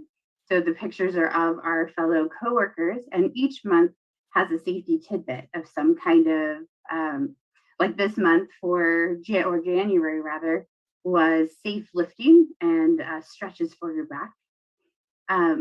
We also, since we did kick off the program, we have had a lot of people implement some of the things for the safety incentive program, such as hazard identification. So I've had a couple of people a couple of departments turn in safety hazard identification. So they've identified something that could be a safety hazard, and then they've taken steps to fix that hazard so that it doesn't cause a trip or fall or some kind of injury. So I'm excited about that. We have started our training, and that has been really amazing. That obviously we had to hold back for because of COVID. So we were not able to do a lot of trainings. We weren't really able to gather even virtually in some of our departments because of spacing. And so we started that coming at the end of 2021. We've done some driver safety training. We did a wonderful ergonomic training. We had about 5 trainings, 3 about office ergonomics, and 1 for the field ops and police, and 1 for the field ops and public works. I had a ton of feedback about this particular trainer. We expect to have him back in a couple of months because it was excellent, wonderful training. And so these are some of the things that we're receiving with CJPIA. Right now, our trend is actually up from what we had a year before. A year before was still kind of COVID claims, and we had a little bit of a surge in the last quarter, so that could be why that's up. But again, those are just report only. And that is all I have for you tonight. Thank you. Do we have any public comment? Thank you, Mayor. I do not see any hands raised. All right, well, we'll bring it back to council. And since I'm the one that pulled this, first off, Ms. Gray, thank you very much for the explanation and the report. As usual, it gets right down to the basics. Appreciate that, plus the commentary. It's really great that staff has embraced a new expanded, I'll call it invigorated safety program. I know I fully trust that it will pay many dividends, not only to staff in health and wellness, but also to the city finances, the bottom line. I want to talk a little bit about costs and the metrics for a second. Would you mind showing the metrics, the chart that's in the agenda packet, but without the COVID numbers, the COVID cases? Let me pull that up. Hold on one moment. Could you share that with everybody? Yes, so give me one moment and I will bring it up. Sorry about that. I had it printed. that does not help you. Yeah, well, when we're in person, maybe. Yeah, right. Great. So this is the one that does not have the COVID claims is what you're looking for, correct? Yes,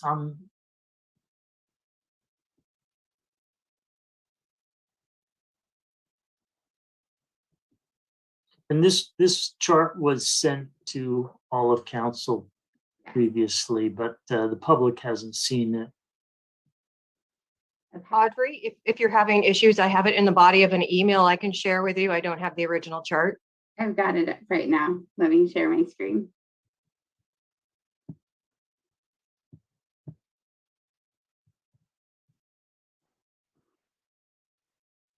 Okay, can everybody see that? Okay, perfect. Well, at first glance, well, let me back up for a second. In our workplace safety policy, that's a council policy 300-8, metrics is an important component of that policy. And why? Well, so we figure out whether we're improving or not.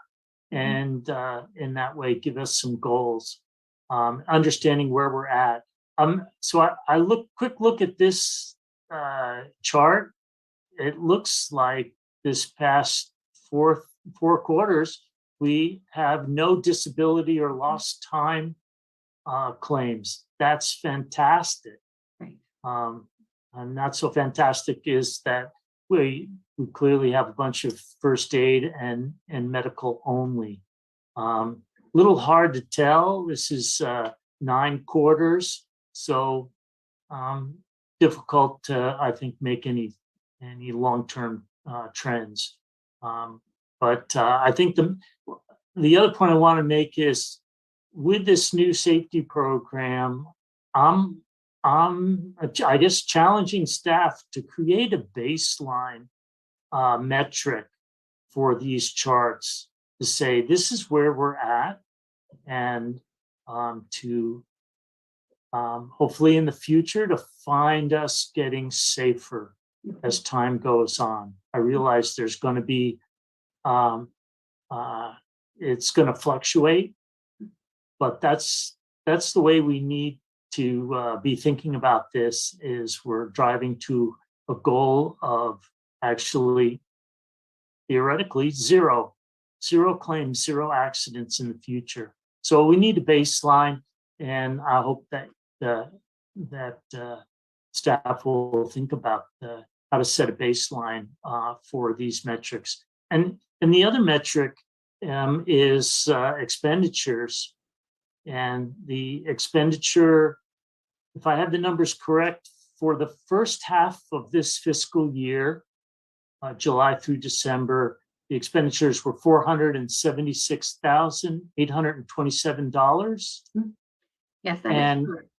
Yeah, and a component of that is the CJPIA premium, insurance premium. And if I subtract half of that premium, because it's half a year, I get the expenditures is $336,910.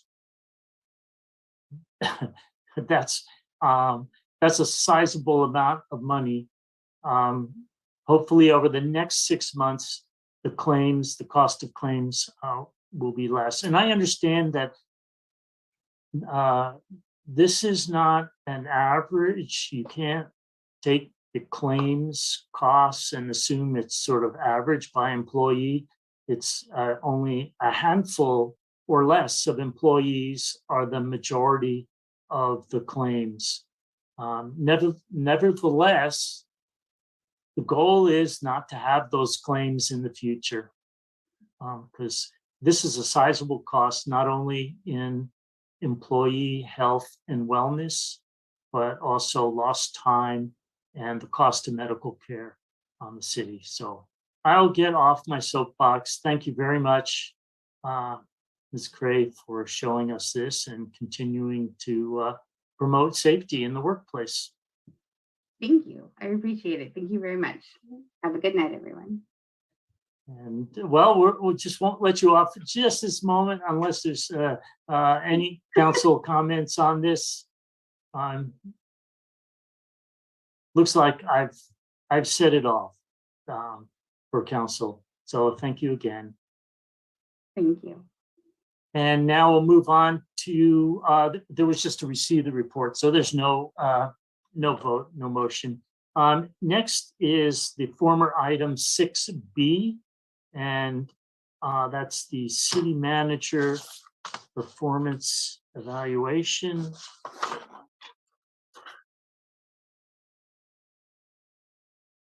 And this was for adopting a resolution to create the city manager performance evaluation policy 00027. I have a couple of slides, and let me share my screen with you.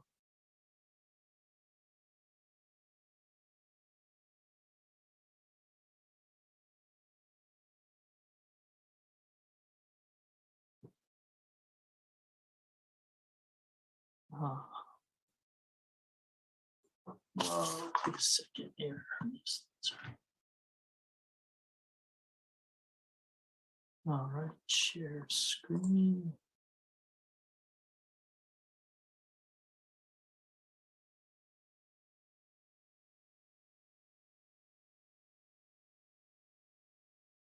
Okay, I assume everybody can see this. City manager performance evaluation policy. And so what is the basics are that city council is and has supervisory responsibilities for the city manager. And why conduct the performance evaluation? And this generically applies to any employee, but specifically for the city manager, plans, reviews, and provides feedback on city manager performance. So it's a message to a conversation to the city manager. It demonstrates organizational accountability, demonstrates to council, staff, and the public that council takes its role as supervisor seriously. It aligns the city manager with city council through this discussion, identifies future professional development for the city manager, and provides input for future compensation. So those are all good reasons to do this. And so it consists of, I've put it into 3 buckets, if you will. The first is at the beginning of the performance evaluation period, goal setting. And I specifically refer to the council goals policy 00026, which establishes the city manager's role as the administrative head of all city staff to work towards the city council goals. Second part of it is interim feedback. This would be feedback during the year, and council has discussed this and has agreed that this can be done on an informal basis, and it's a conversation between individual council members and the city manager, and those conversations remain between the 2 persons. And then, okay, it gets a little more complicated. At the end of the year, the performance evaluation feedback has a number of steps. And the first step is the city manager completes his self-evaluation and what has been done towards goals. And also at that time, the city members individually complete the performance evaluation. And then those individual 7 forms are sent for consolidation.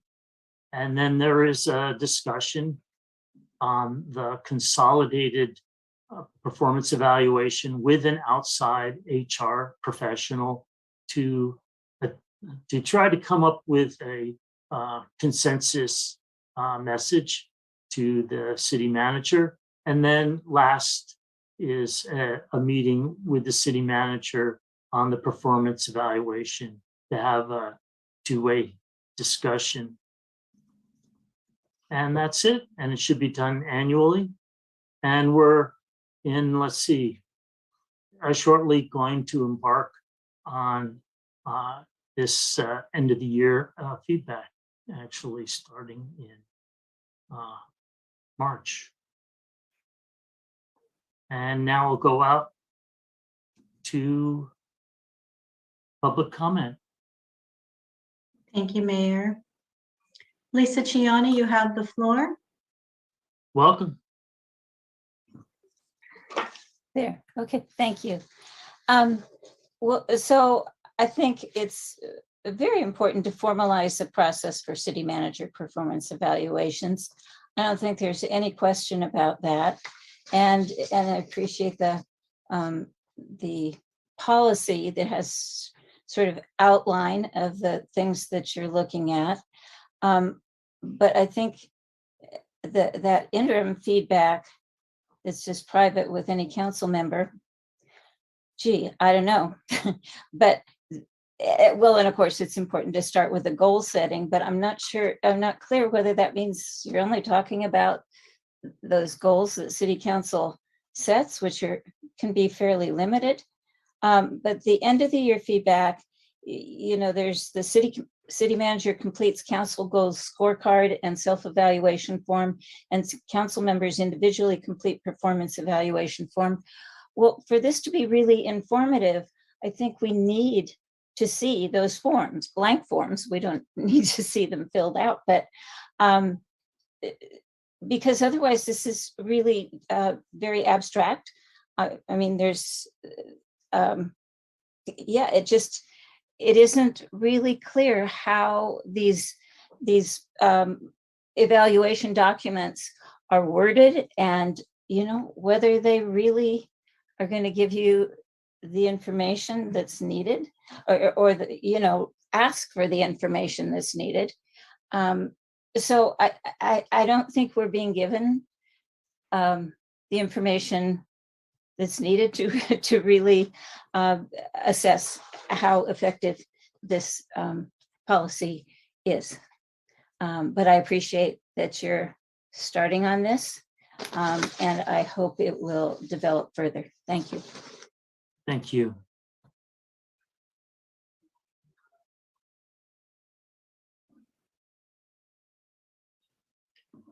Anthony Ciani, you have the floor. Welcome. Thank you very much. I think this is really an important endeavor. I think there needs to be, because we don't get to see them, the is the criteria for the evaluation. I would just suggest that there be both subjective criteria and objective criteria. Objective usually means with decimal points. But some other objective criteria would be, how well has the city manager done at keeping his staff and hiring new staff? Hiring new staff. How has that gone? And why is it that Pacific Grove has not really done well at bringing in other people? And why is it that the city of Pacific Grove has lost so many staff members? I think those are objective kinds of things that could be looked at. I think there needs to be a due diligence aspect to this, that maybe this seems a little soft, to be very frank about it. I think there needs to be a stern, serious undertaking. And I don't hear that in the description of it. I don't, in the PowerPoint, I don't see a real serious undertaking here. It's sort of like, well, we're going to do this. The public's counting on it. I mean, you're working for the public. The city manager is working for the public. And I think that there's, the accountability needs to be objective, but there's got to be some subjective element to it too. So I really think I'm glad you brought it up. I'm glad you went to the trouble to put together a PowerPoint. That means you're concerned about it. And I hope everybody takes it very, very seriously. Thank you. Thank you.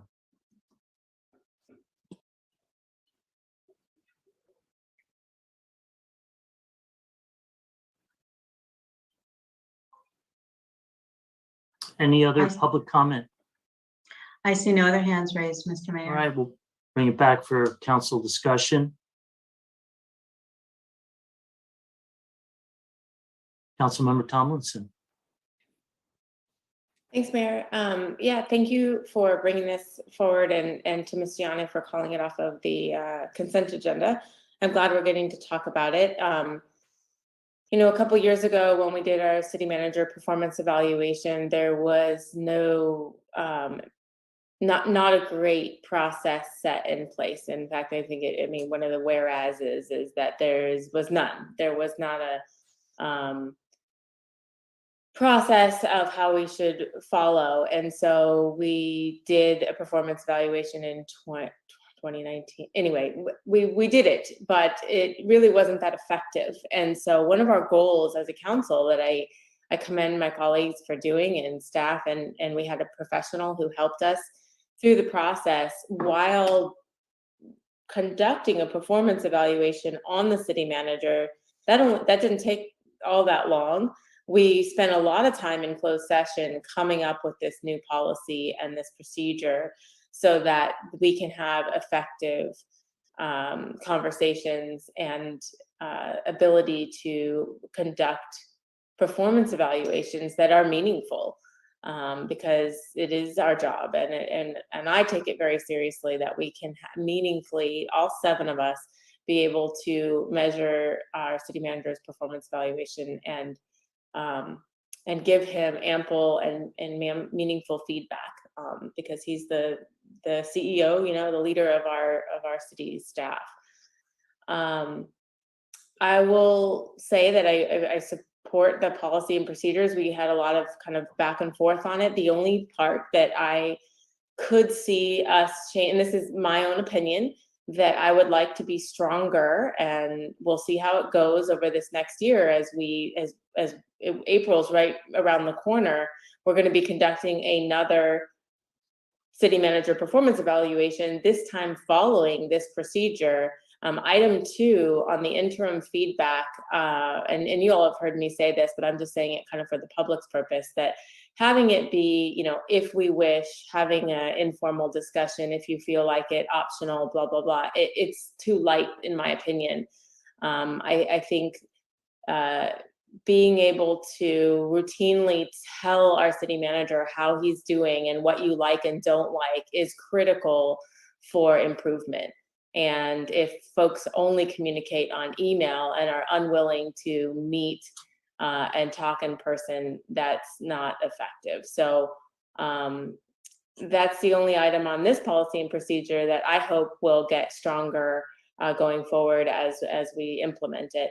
Otherwise, I think it's a huge improvement, and it gives us a framework, as I think Luke called it many times, for what we're doing to be able to provide good feedback. So, thanks. Mayor Pro Tempore McAdams.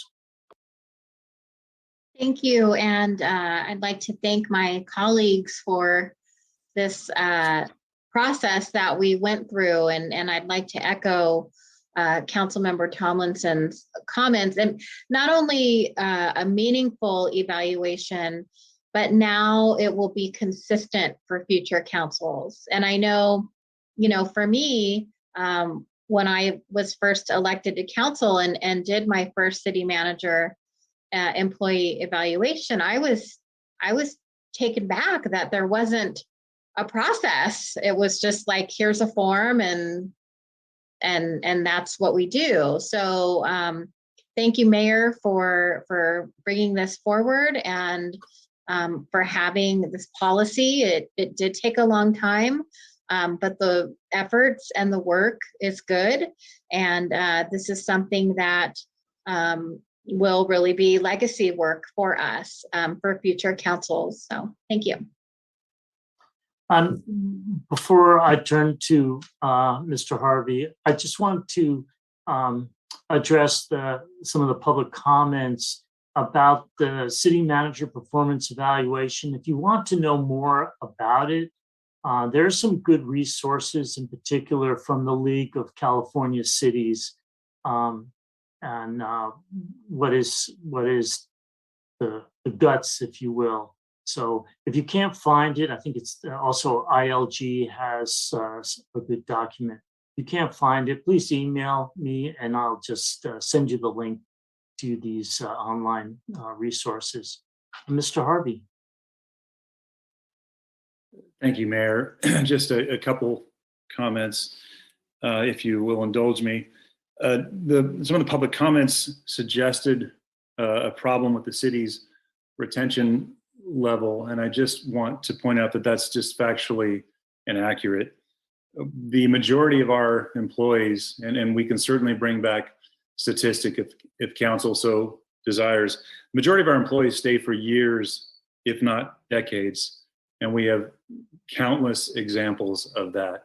And I would think that, you know, with some of the service awards that we present, that would be very evident. But again, if you would like some data to back that up, we could certainly provide that. The second thing, I just want to thank Councilmember Tomlinson. I really do think that the performance evaluation is a two-way dialogue. And while the joke in the industry is that you have your performance evaluation every 2 weeks at a council meeting, the truth of the matter is it would be much more helpful for me if all members of the council would actually meet with me either virtually or in person, at least monthly, to talk. As it stands, I only have 4 members who do that on a regular basis, and I just find it helpful because while the council might think I know how every single member is thinking or feeling about something I've done, the truth is I don't always know, and it's always best to have a candid and direct dialogue with an individual member. So I really appreciate your consideration there. It is crucial. It is how I interact with my employees. I certainly wouldn't give any of my employees an evaluation if my only communication with them was over email or text or phone. I just think that's not a fair way to go. Thank you for listening to me. I appreciate that. Councilmember Coletti. Well, I don't think there's anything that compels us to have to meet with the city manager on a regular basis. So I'm not even going to really worry about that. But I do appreciate the mayor's taking this step by step. You know, a lot of people were asking us last year, hey, what have you guys been doing in closed session? Well, what we've been doing, obviously without disclosing the details, is we've been establishing a framework. And this is kind of the fruit of that endeavor. And the mayor walked us through it. We've adopted one previous policy and resolution. Now we're doing another.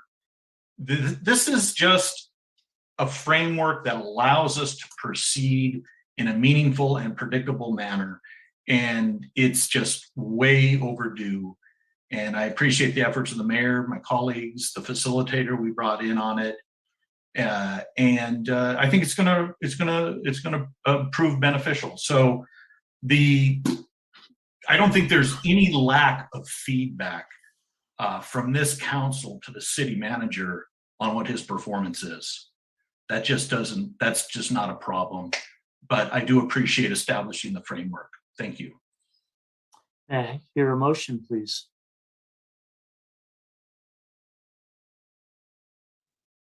I'll make the motion. Please. I move that we adopt a resolution to create city manager performance evaluation policy 000-27. Second. And a vote, please. Councilmember Kaduri, Aye. Mayor Pro Tem McAdams, Aye. Council Members Tomlinson, Aye. Smith, Aye. Coletti, Aye. Amelia? Aye. Mayor Peak? Aye. Motion carries 7-0.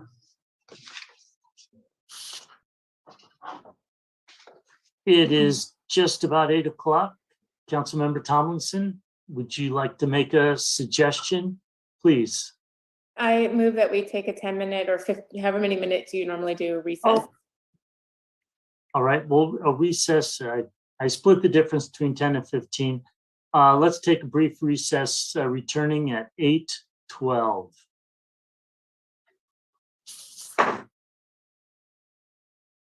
Recording stopped.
Recording in progress.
Let's resume in a minute. I hope we'll have our council members back.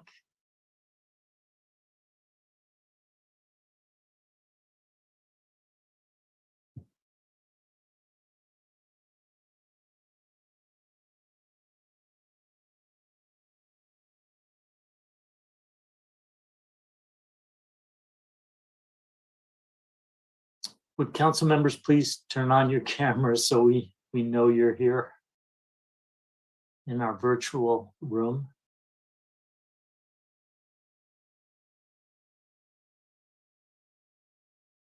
Okay, waiting for 2 more. Hello, nice to see you.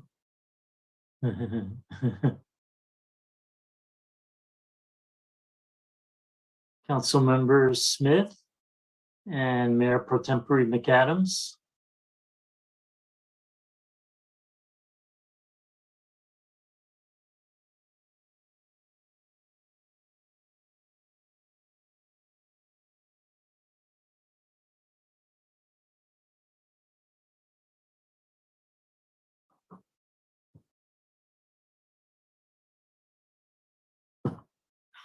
Let's give it another minute. I'm reluctant to restart the meeting when not everybody is seated. There. Okay, 1 more to go.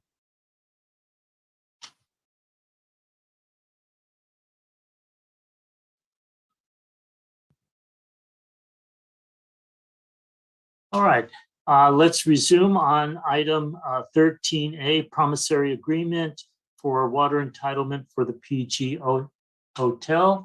Ms. O'Halloran, welcome. Good evening, Mayor, Council, and members of the public. Laurel O'Halloran, I'm planner with the city. Tonight, I'm presenting to you a report for a promissory agreement for the purchase of water entitlement. As you know, the city began sales of entitlement water in July of 2019. Commercial projects purchasing water entitlement include the PG Hotel located at 157 Grand Avenue and the mixed-use project at 520 Lighthouse Avenue. Water has been distributed by the Monterey Peninsula Water Management District for the 520 Lighthouse mixed-use project. Final occupancy will be granted when the promissory agreement is paid in full. At the September 1st, 2021 City Council meeting, the Council adopted Ordinance 21023 to approve a code change to 11.68.040 entitlement water to allow promissory agreements associated with payment of entitlement water sales with the City Council approval. The PG Hotel is requesting council approval for a promissory agreement to defer the payment of water entitlement due to the scale of the project. The draft promissory note in your agenda packet was drafted by our city attorney. The 8.816 acre feet requested by the applicant will cost $1,542,800 with the 30% discount recently reauthorized by the city council and in effect until June of 2022. The required non-refundable 10% deposit in the amount of $154,280 will need to be paid to execute the promissory agreement. The agreement allows the developer of a large project as defined in PGMCL 11.68.040 to leverage financing so that the financial outlay associated with the purchase of water can be deferred until the time of final inspection and certificate of occupancy. This concludes my staff report, and I'm available for questions. Thank you. Do we have any public comment on this item? Thank you, Mayor. Yes. Bob Leach, you have the floor. Welcome.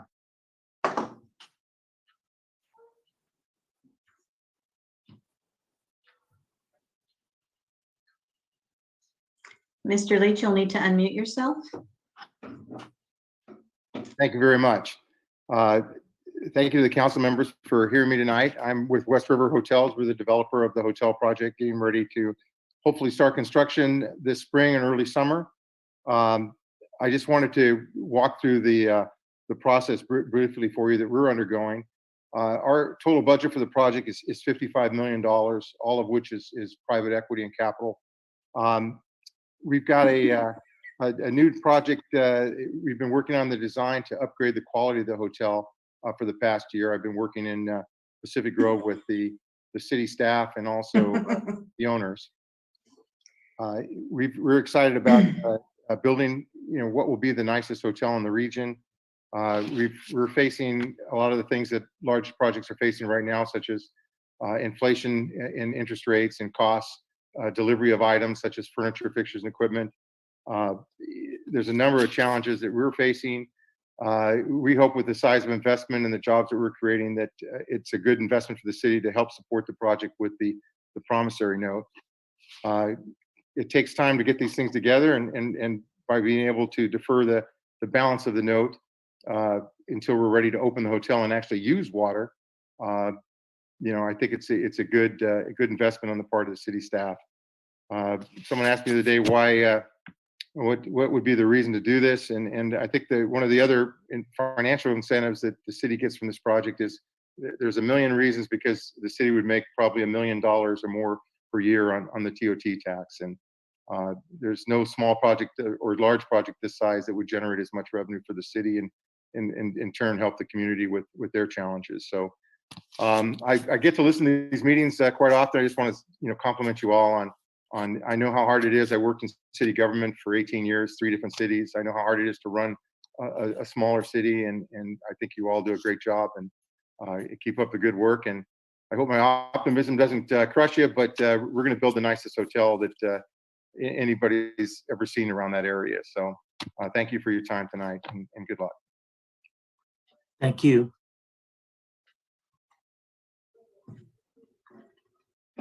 I see no other hands raised, Mr. Mayor. Sorry, Inga Lawrence and Doimer, you have the floor. Welcome. Thank you.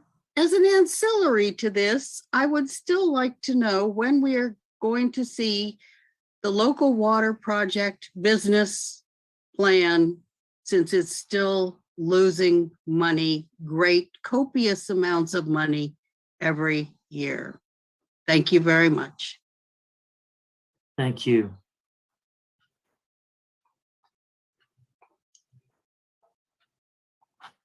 Rebecca Lee, you have the floor. Welcome. Thank you.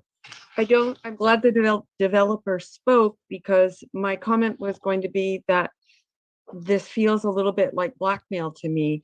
We will not pay until you give us the permit. But now that he's spoken and I've heard that that they may not have the capital to proceed. I understand. I just wanted to raise the point because you may understand how these things work better than I do. And you could incorporate that into your discussion tonight. Thank you. Thank you. No other hands raised, Mr. Mayor. All right, we'll bring it back to council. I just first want to make a comment on the last speaker. The permits for this hotel were approved by City Council in 2018. So over 3.5 years ago. Councilmember Tomlinson. Thank you, Mayor. And thank you, staff, for the great report and all of the attachments. It's great that we have kind of put a plan forward for being able to issue promissory notes, or at least a precedent. And I remember having extensive discussions about doing so. The PG Hotel, like the mayor just mentioned, was approved previously by different council. I wasn't on it. I'm glad that it was approved, and I'm really excited for the developer to be able to get started on the project.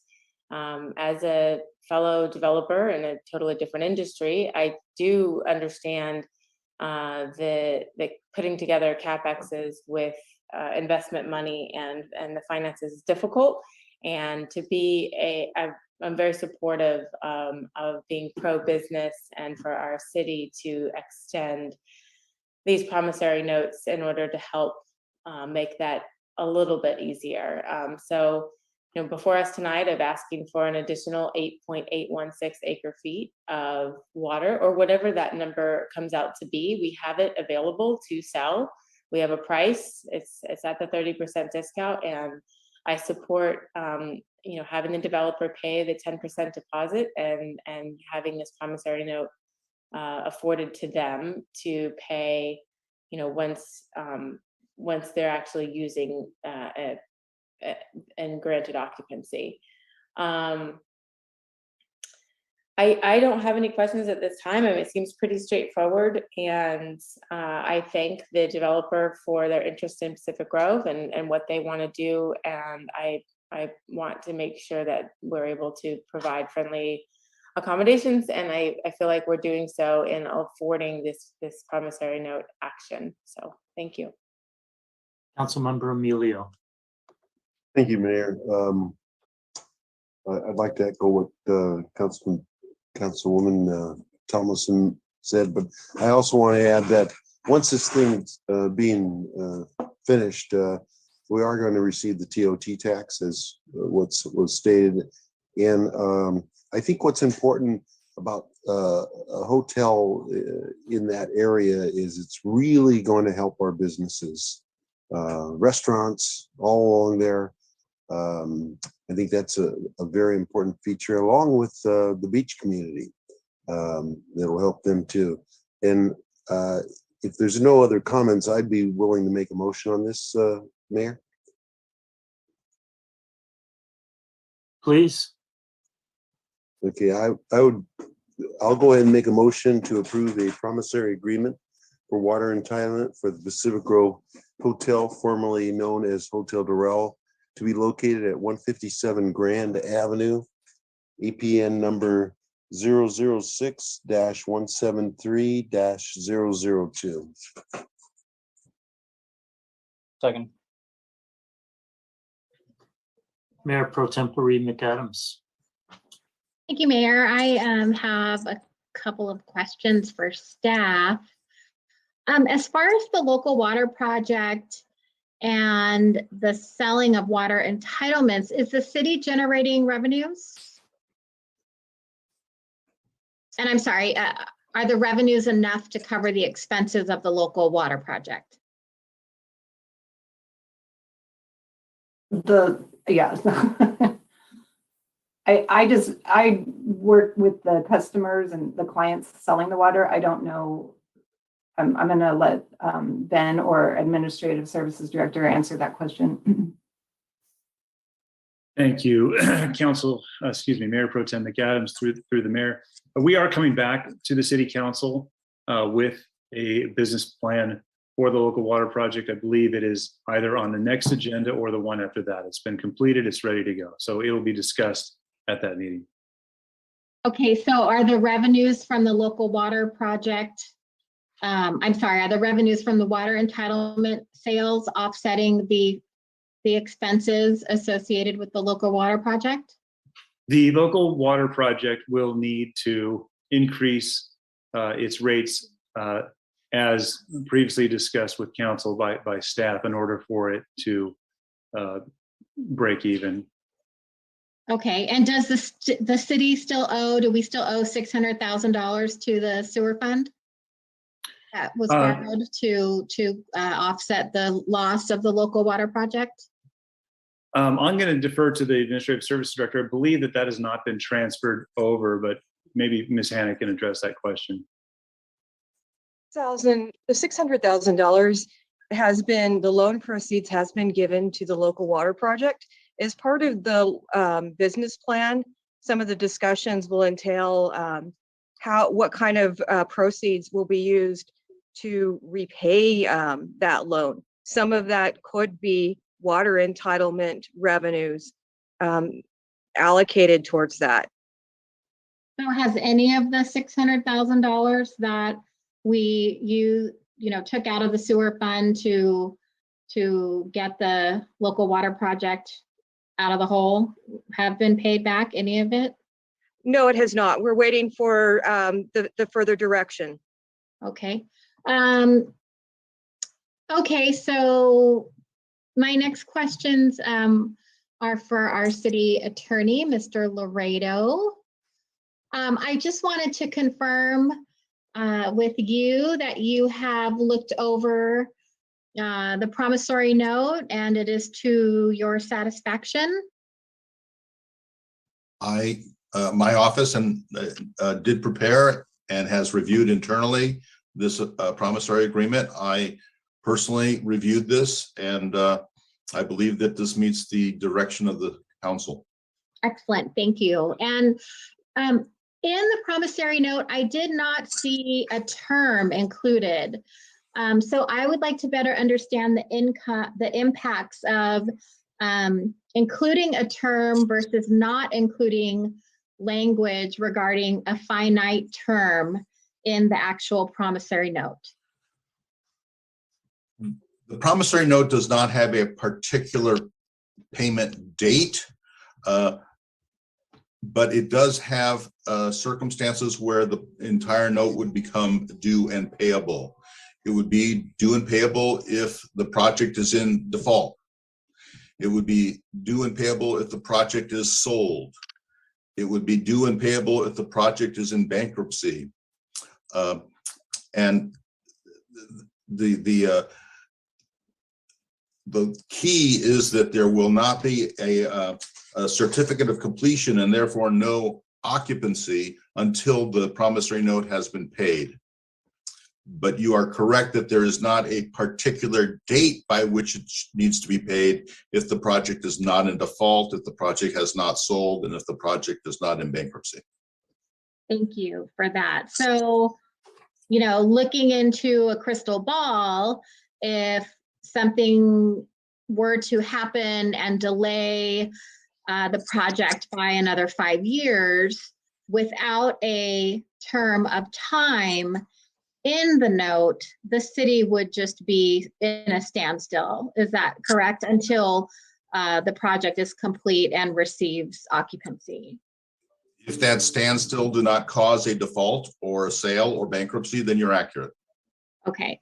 Okay, great. And so for the last 5 years or so, the hotel project has been in a delay, but not because of bankruptcy or any of the listed items in the promissory note. So those last 5 years, if we had a promissory note currently, would be valid. That would be acceptable. I don't see that as a question, more of a statement, but I believe that it's accurate. Okay, thank you. So for me, I appreciate the enthusiasm of my colleagues, and I know that we discussed having a deposit, which I think is great. And I'm happy to see that. But it's really hard for me to support this without the local water project. You know,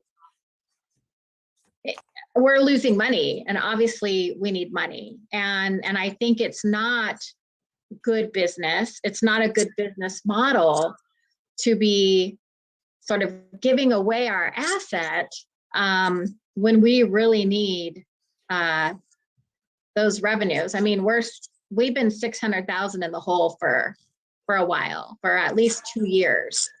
And the local water project is still not even breaking even. So if the majority of council, though, I'm hearing it that we're wanting to move in this direction, then we need to, at a minimum, include a time. And so I did speak with the city attorney prior, and he had stated, he just gave some language that I think is used in promissory notes that have a finite time frame, which is the principal and any accrued interest shall be due and payable at the city's sole option after blank months following execution of the note.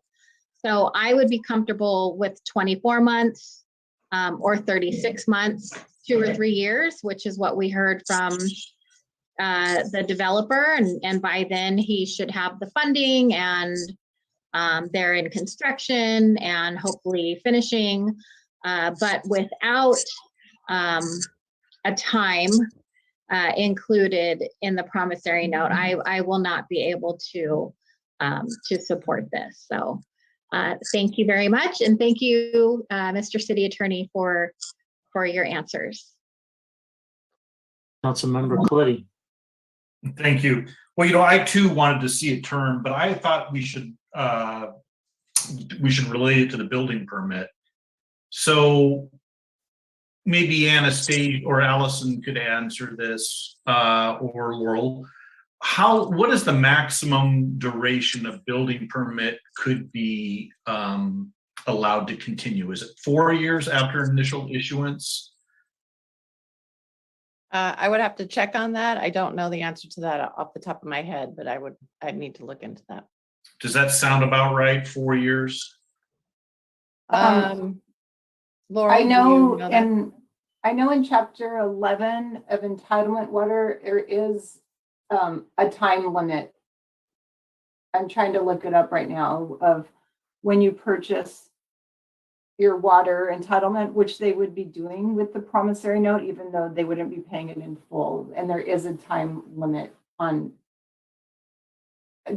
completing your building project. Right. The question is whether the promissory note would become payable in full at the end of that period. I think the city attorney would know that. Okay. Mr. Laredo? I have not looked at that question. I would have if I had known that this was going to be asked, but I would rather not guess. Yeah, understood. Well, things come up during discussion that we didn't contemplate earlier, but if a term is something council's interested in, I would like to see, if we are going to do one, I would like to see it keyed to the tied to the building permit. Seems like a reasonable way to do it. So if you default on your building permit, or let it lapse, then the note is due in full. I think that's perfectly reasonable. I don't think that hamstrings the project or the developer in any way. It's just a way to encourage compliance and to protect, the asset that we have, which is this water. So leaving that aside for now, I do have a question. So Mr. Laredo, did you draft the promissory agreement?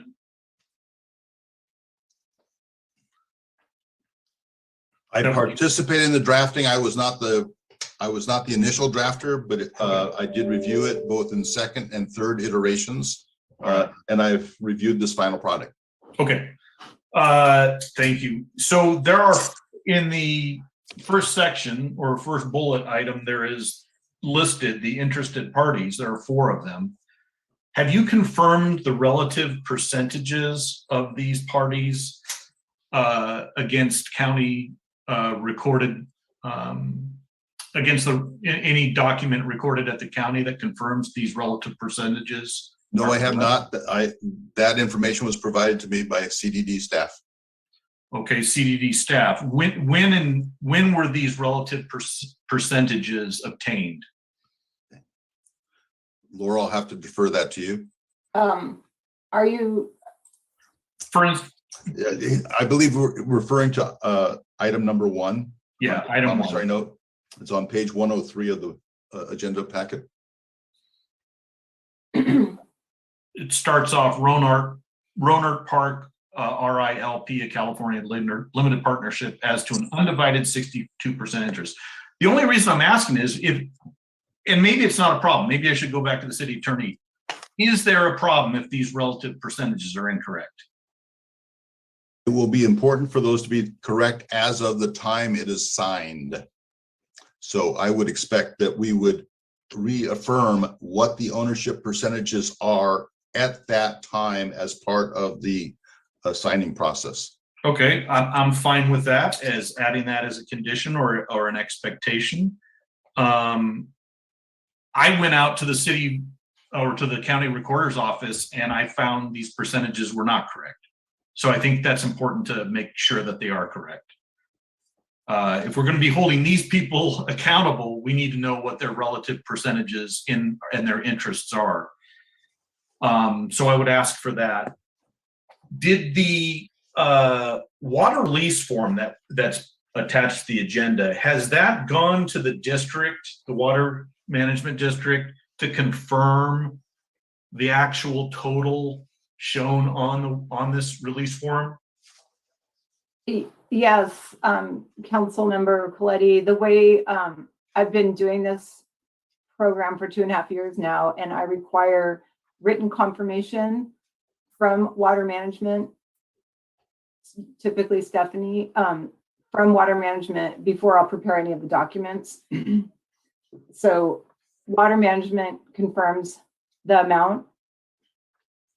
I don't confirm the amount. Well, all right, because I get a different number. I mean, it's yeah, and yeah. I know that you were you and Stephanie, you did some where she said the district rounds to the 3rd decimal, but the water release form went a little further. Right. Whatever Stephanie is going to say they need is what we're going to prepare the documents. Perfect. So I guess as a slight detour, I mean, it's great that we're going to be getting 10% down. I think that's wonderful. And I do appreciate the discussion that council had earlier on that very topic. So we've got $154,000 here.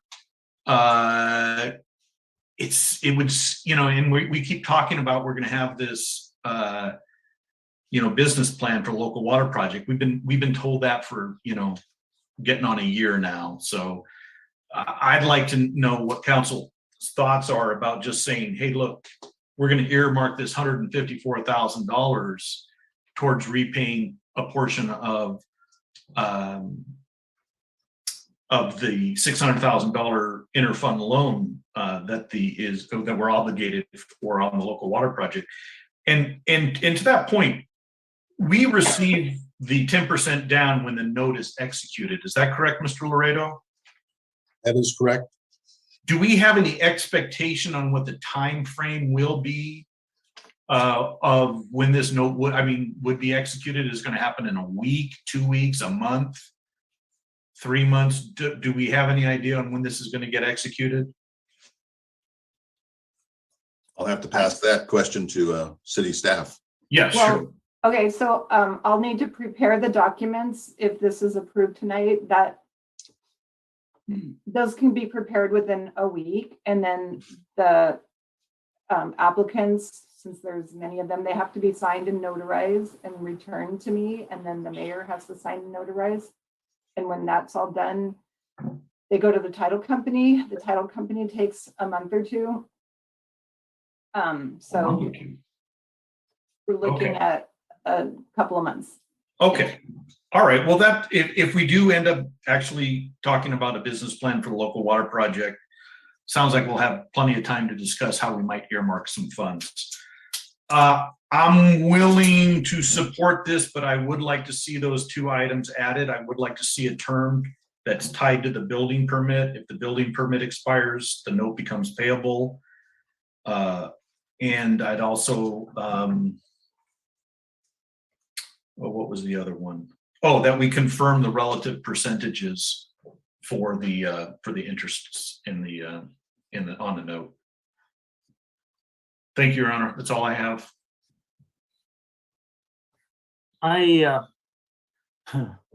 Well, first of all, on a slightly different subject, but and perhaps not important. On the promissory agreement itself, the form that is included in the agenda packet, Mr. Laredo, it has buyer's one signature. I assume that it will have 4 signatures, one for each of the owner entities. Your Honor, originally we formatted it so that it would require multiple signatures. This was modified because that has the affirmation that the buyer, that the person executing the note represents and warrants that has the authority to enter the note on behalf of each party, and each party will be bound. And we have. You're muted, Dave. His audio keeps muting for some reason. Okay, I'm not sure what let me. This is stylized now for a single signature, but that person must hold the present authority to be able to bind all of the buyers. And we,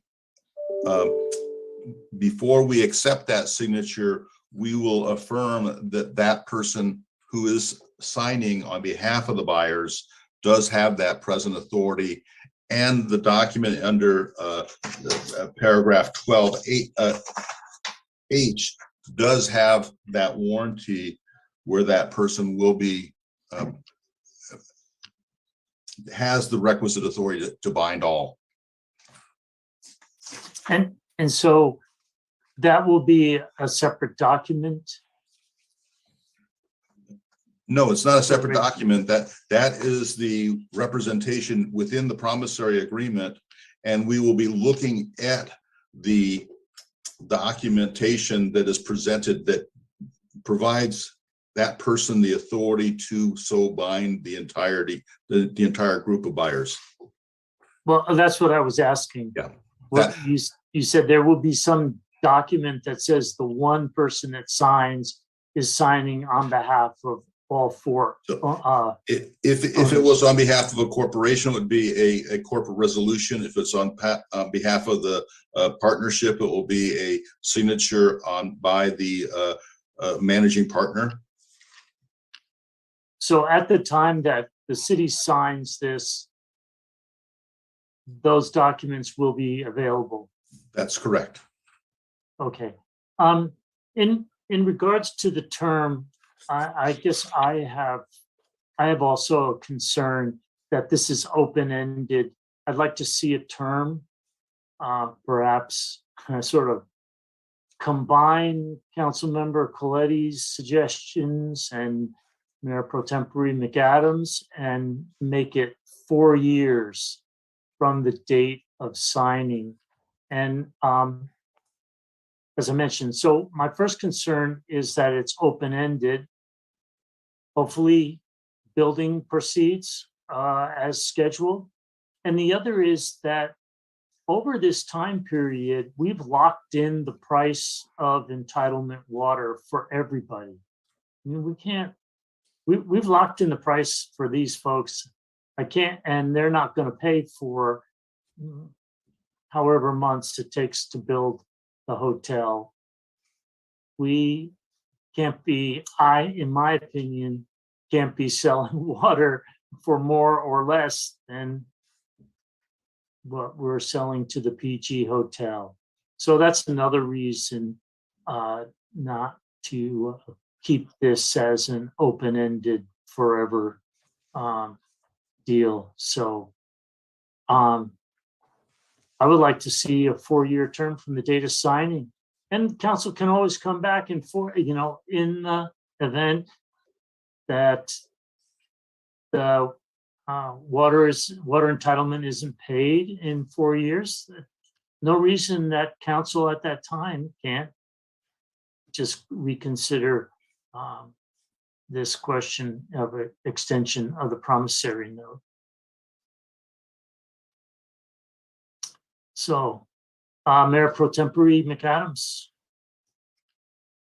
Thank you, Mayor. I mean, we have a motion on the floor. I'm happy to make a substitute motion unless you think that. Please. Okay, great. So I move that we approve a promissory agreement for water entitlement for the Pacific Grove Hotel, formerly known as Hotel Durrell, to be located at 157 Grand Avenue, parcel number 006-173-002, with the following 4 conditions. 1, confirm the relative percentages of the 4 collective parties. 2, execute the note in 90 days. 3, earmark the 10% down payment for partial repayment of the sewer fund. And 4, include a term of 48 months. I'll second that.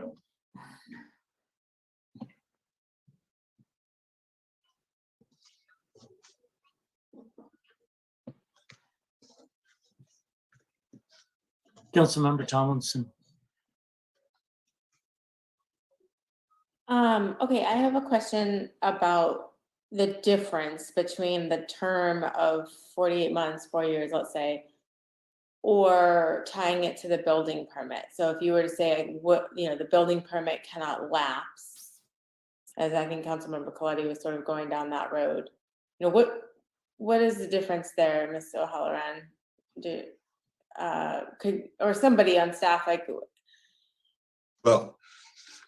someone. I don't see the difference between pitting out. I just want them not to let the building permit lapse. That seems to be logical to me. But if you were to do 48 months, what? It's hard to say. Well, 48 months is a time certain. It's very specific. Yep. You can put that on your calendar. The building permit lapsing is an indeterminate time. It's an item of independent significance. We would know if the building permit lapsed, but we can't say now when or if it would lapse. We would have to be monitoring that. Clearly, staff would know whether the permit has lapsed, but we don't know when or how it might lapse. It might be sooner than 48 months. It might be longer than 48 months. It's indeterminate. And if we were to tie the term to the building permit lapsing, and if it did lapse in 2 years from now, I'd say the note would be due. If that's how that provision was worded, yes. And bear with me here, but so now let's say the project is a parade of horribles, the project has gone under and the building permit has lapsed and they're in bankruptcy or whatnot. And now we're saying we need 1.5 million for your water that's now going to be, tied with the property. We're expecting to be paid at that point. Well, under that circumstance, the city would either need to be paid or would pull back the water. Okay, So the water that would return to the city for resale. You would have a project that did not proceed. And certainly that project, if it proceeded, would need to have water, but then you would no longer be bound by the terms of this note in terms of what the cost of that water would be. So the city would be in a different bargaining position in terms of pricing whatever entitlement, and perhaps it would be a resized entitlement. Perhaps that second generation project would be of lesser scope or require less water.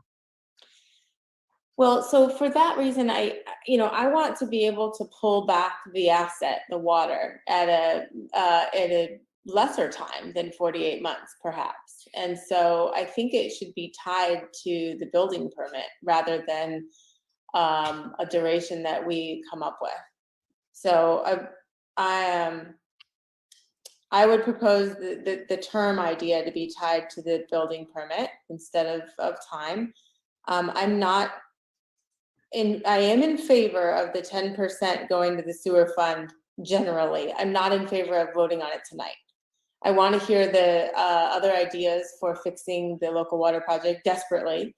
And I think this will be a move we can make, but I want to make that decision with all the other information. So I'm sure I will be inclined to do so, but I think it's premature to do it tonight. I think confirming the percentages is standard practice and doesn't need to be in the motion. Ms. O'Halloran said she does that anyway. And then executing the note within 90 days seems unnecessary as well, because what if the title company takes longer and it's 92 days or something. So I don't support the motion on the table for that reason, but overall I support passing this with a term tied to the business or to the permit. Those are my comments. Councilmember Coletti. I think I agree in large part with what Councilmember Tomlinson has said. I think the building permit is, it starts when they pull it, and like she mentioned, they could default sooner than 48 months, certainly. And then we're left waiting for however long before we can start kind of clawing that back. There may be other provisions, but it just seems to me the building permit is a logical thing to tie it to. As regards the 90 days, I don't know. I could take it or leave it. So, and then the other one, the sewer going to the sewer fund. I think I kind of agree also. I mean, I certainly hope we have a meaningful discussion on this at some point. And I think that would be at the top of my list, is to say, look, we just collected entitlement water. In fact, it even goes just not only on this promissory note, but all entitlement water sales should be directed towards paying off debt. But that is, again, that is a conversation that we will potentially have when the business plan is discussed. And then I know it's mentioned that Laurel mentioned that it would happen, but I'd like to see it specifically spelled out that the parties, the relative percentage of the parties will be determined, just to make it crystal clear. I don't think that gives anyone any heartburn, really. And I appreciate the mayor's questioning about this single entity. I mean, if we're listing 4 owners on this property, which apparently that's who holds title, they're 4 separate entities, then I want to see 4 separate signatures. This whole idea that we'll get this other document to say, oh, this guy, he'll do it for us. It just sounds, well, let me ask the city attorney before I just start rambling. Is this standard practice to do it this way, Mr. Attorney, City Attorney? I mean, to have someone basically say, yeah, I'm going to be the one representing all these. Why not have the 4 come in and sign on the dotted line? Because it may not be 4. You may have a husband and wife. You may have multiple partners. But I've seen it both ways. I've seen it where everyone signs on the line. And I've seen where you have the person who signs warrants that they've got the authority, and where as part of that escrow process, we affirm that they show that they have that authority. So either way works. It's just more complex in terms of executing when you have as many parties as this may be. But there's no potential downside as you see going either way? I do not. All right, thank you. Well, then I don't have any objection, I suppose. But so getting back to the motion that is on the floor, Councilmember McAdams, I think it does make sense, the 90 days. And I don't think that's necessary per se. And I don't think the directing where the funds, the down payments will go, because I do agree that's part of a larger discussion. I think it's a great idea, don't get me wrong. And I think eventually that's what I'd like to see happen, but maybe not on this particular note or this particular action. Thank you. I'll weigh in that perhaps with, well, let me ask the first question. Building permits is my understanding, and this is mostly based on ignorance, is that building permits never expire as long as some work is being done on the property. Is that correct? I believe that is correct. Once a building permit has been pulled and construction has begun. In this case, before the building permit is pulled, it can be extended indefinitely, as long as it does not expire. But it never expires if they're working.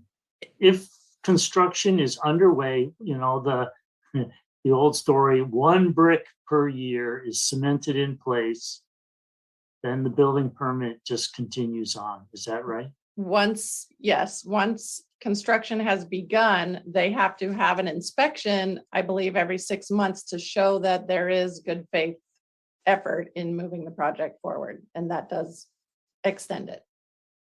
All right. Well, I'll support with the fixing the promissory note payment with lapsing of the building permit, though the building permit is obviously adds another question mark, and certainly it's not like it's going to provide a 2-year constraint on this project, not at all. But I'll support that. I like the execute or the confirm the relative percentage. I don't see that is harmful in any way, and I'm happy to drop the 90-day suggestion. And the loan repayment, I think that's really a different issue here, and we'll be talking about that in the near future. I don't think that needs to be part of this discussion. Mayor Pro Tempore McAdams. Thank you. So I would like to amend my substitute motion to remove the 90-day execution and to tie the term to the building permit. And as far as the deposit, I mean, I hope staff is hearing loud and clear that we are very eager for the local water project business plan. And we continue to hear that it's coming. But I hope the good faith is there with my colleagues this evening, that we remember that we have this deposit and that it will hopefully go to repay the sewer fund. But I am willing to, for the sake of compromise, and I would like to get this work done, I'm happy to forego that condition. All right. I do want to keep, though, confirming the percentages of the parties involved. I think that that is very important, and that is a part of my action this evening. So for Mayor Pro Tempore McAdams, just for clarity, your amended motion is the original motion plus confirmation of the relative ownership percentages and Term, the tying the term, the term is, I'm at a loss for the right words. The term is tied to a active building permit. The note will be due and payable if and when the building permit should lapse. Okay. I'll second that motion, that amended motion. Councilmember Coletti and then Councilmember Emilio. City Attorney, you were getting ready to say something? I just wanted to point out that Laurel Halloran had a comment. Oh, Thanks. feel free. Mayor, Okay. is that okay? Yeah. Through the mayor, thank you. I wasn't sure if, I thought Council Tomlinson had said that the entitlement water would return back to the city's entitlement water. Was that? That doesn't need to be a separate part of this. That's already embedded in the promissory note. Okay. Okay, so tying it to the building permit, if they just totally run out of money, they aren't able to go forward, there's no good faith effort, it's going to happen sooner than it could happen sooner than 4 years. The other flip side, of course, is it could go further than 4 years, potentially. But this brings in the discussion what appears to be the subjective nature of classifying a good faith effort. So maybe Allison can just give us a little update on what constitutes a good faith effort. I mean, moving one brick is not a good faith effort. So I don't think, we've all heard the thing, they moved a shovel from, across the lot or something. But so maybe you can give us an idea of how that would be evaluated. Yeah, this would be a question for the building official if he was here. He is actually attending, but okay. Oh, hold on one second. I could promote him over if actually a complete inspection is what is considered moving on to the next phase. So I don't know that there's necessarily an objective delineated amount of improvement that's required. Well, most building permits have check boxes. You've done rough electrical, you've done rough framing, et cetera, et cetera.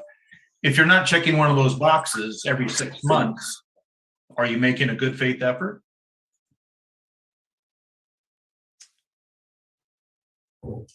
I believe the building official has been moved over to panelist if he wants to jump in on that. Sure. It would be interesting to know. Thank you, Mayor and Councilmember Coletti. So for a project to stay continuous when a inspection is considered complete, as Allison said, it isn't moving one brick. It is doing a complete trade. They will do a hotel like this. They may be asking for a plumbing inspection or a roofing inspection per floor or per a section of the building. And we would look at that as a complete inspection and keep the project moving forward. Okay, so basically the check boxes, at least one check box has to be checked per cycle. That is correct. Okay, thank you. And thank you, City Clerk, for being able to get Mr. Keel on so quickly. That's all the questions I have, Your Honor. Councilmember Emilio. Thank you, Mayor. I made the original motion as recommendation, but I think I could add to that original motion if the person who did the second, chaps, just make it that motion that I made, which is on the recommendation, that it be tied to the building, that the building permit does not lapse. Okay, I'm not sure where we are. We have your original motion and we have an amended motion. Are you making another amended motion? Well, yes, you're talking to me, correct, Mayor? Yeah, Okay. Councilmember Emilio. So this will be the second Yeah, amended motion. Yeah, this is my original motion. I'm amending it that the building permit cannot lapse. A call to question Do because I we- don't know where we are. Do we have a second for the second amended motion from Councilmember Emilio? That's what Jenny's motion is. No, it would, no, it doesn't include the confirm the relative ownership percentages. So Councilmember Emilio's second amended motion strips away confirming the ownership percentages. Is that right? Councilmember Emilio? Yes, I just want to add that the building permit can't lapse. Well, you Okay, can't. hold on, please. We've got a motion on the floor. We need a second or this motion dies. And if it dies, then we're likely going to vote on the amended motion soon, I think. I would like the call to question on the first amended motion. I'm still not clear. Call for the question. Actually, it sounds like Councilmember Emilio, the second amended motion dies for lack of a second. All right, Councilmember Tomlinson, we've got a motion to call the question. Or Sorry, my hand is up. I want to vote on Jenny's. Okay. On Jenny's motion. All right. Ms. Kendall, may we have a vote, please? This is on the amended motion made by Mayor Pro Tem McAdams. And just for clarification, that amended motion is to approve the promissory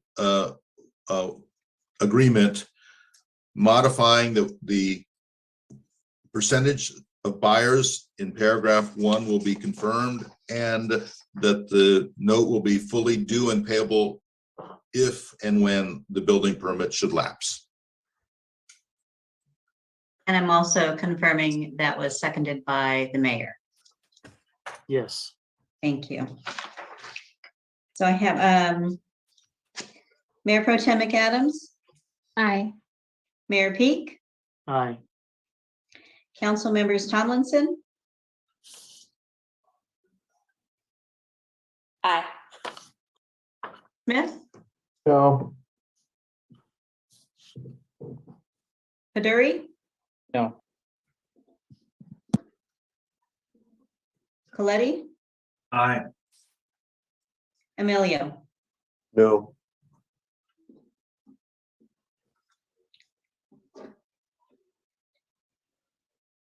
Motion carries 4-3. And that renders the original motion moot. Correct. And so we're now on to item 13B, concept review, ARPA funding public outreach. Mr. Harvey. Thank you, Mayor. How about a short, simple item? So the city, as you know, is due to receive another tranche of federal stimulus money, just as we did last year. The amount is about $1.84 million. We expect to receive that sometime in July. We plan on booking that as revenue within the proposed fiscal year 22-23 budget. In order to help the city council determine how best to program this money, remember the city is in a different position than it was the year prior during the COVID pandemic, having made itself whole in part from the last tranche of ARPA money. We are suggesting using a survey from one of the city's software tools, Zen City, in order to get an idea of what the community feels are the priorities. We would recommend doing this survey. If the council wants, we could also distribute the URL that provides access to the survey through a mailed postcard to all addresses in Pacific Grove as well. That's about a $3,000 expense. And we would also convene a town hall meeting once we have the results of the survey. We would then come back to the city council with the results of the survey, the input from the town hall meeting, and present it so the council could have an idea as to how the community feels about the priorities out there. And again, we wouldn't be asking in this survey for specific projects. We would not be asking for fixes. We'd simply be asking for general priorities so that you have an idea how your constituents would like this money to be spent. There's no cost for this survey. It's part of the package that we received from Zen City. Again, the only outlay for this effort, if the council desires, it's not required, would be if you wanted to belt and suspender it, if you will, with a postcard mailed out to the community as well. I'm happy to answer any questions that you may have. Thank you very much. Do we have any public comment? Thank you, Mayor. Yes, Inga Lawrence-Daimer, you have the floor. Welcome. Well, this would be a $3,000 expenditure that is perfectly within reason, because mailing postcards is definitely the way to go. There are enough people in this city that are not going to see a lot of things, and especially those that are not on social media and that are not active in city politics, but you can mail them a postcard saying something, or that they could write in even their preferences or something, because you want to reach everybody on this one and get as much public comment as you can. Even informing the survey itself, because that one was a pretty general one that was the example. Thank you very much. Thank you. Lisa Ciani, you have the floor. Welcome. Thank you. I strongly agree with Inga. I think the postcards are the way to go, because I just think a whole lot of the community is left out of what's going on otherwise. And this is something that everyone should have the opportunity, whether or not they take it, to weigh in on. Thank you. Thank you.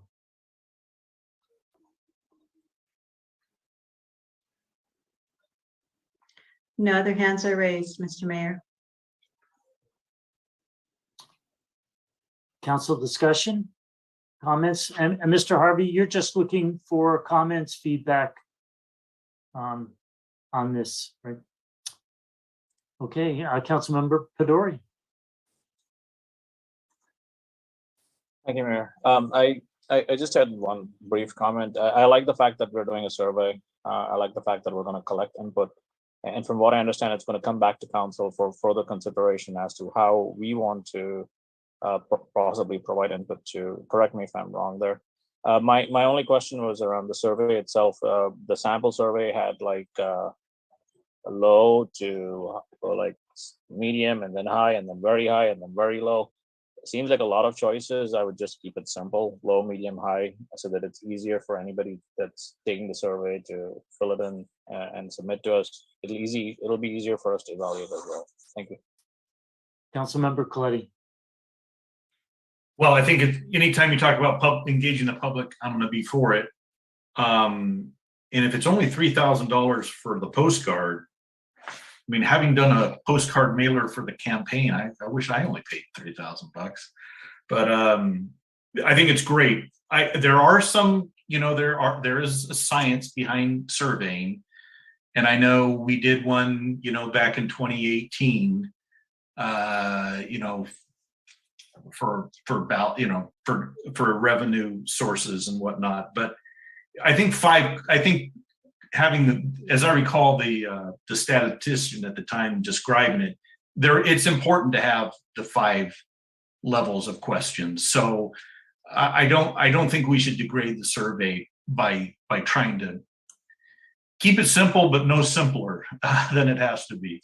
And I think, so the 5 levels, I think, makes sense. But I would like, the only thing I would ask the city manager to consider is perhaps notifying the city council or giving the city council an update on what the questions might be. Other than that, I'm all for this. I think there's a lot of people who know what a URL is, and there's a lot of people who don't. So let's try to hit as many people as we can. Thank you. Mayor Pro Tempore McAdams.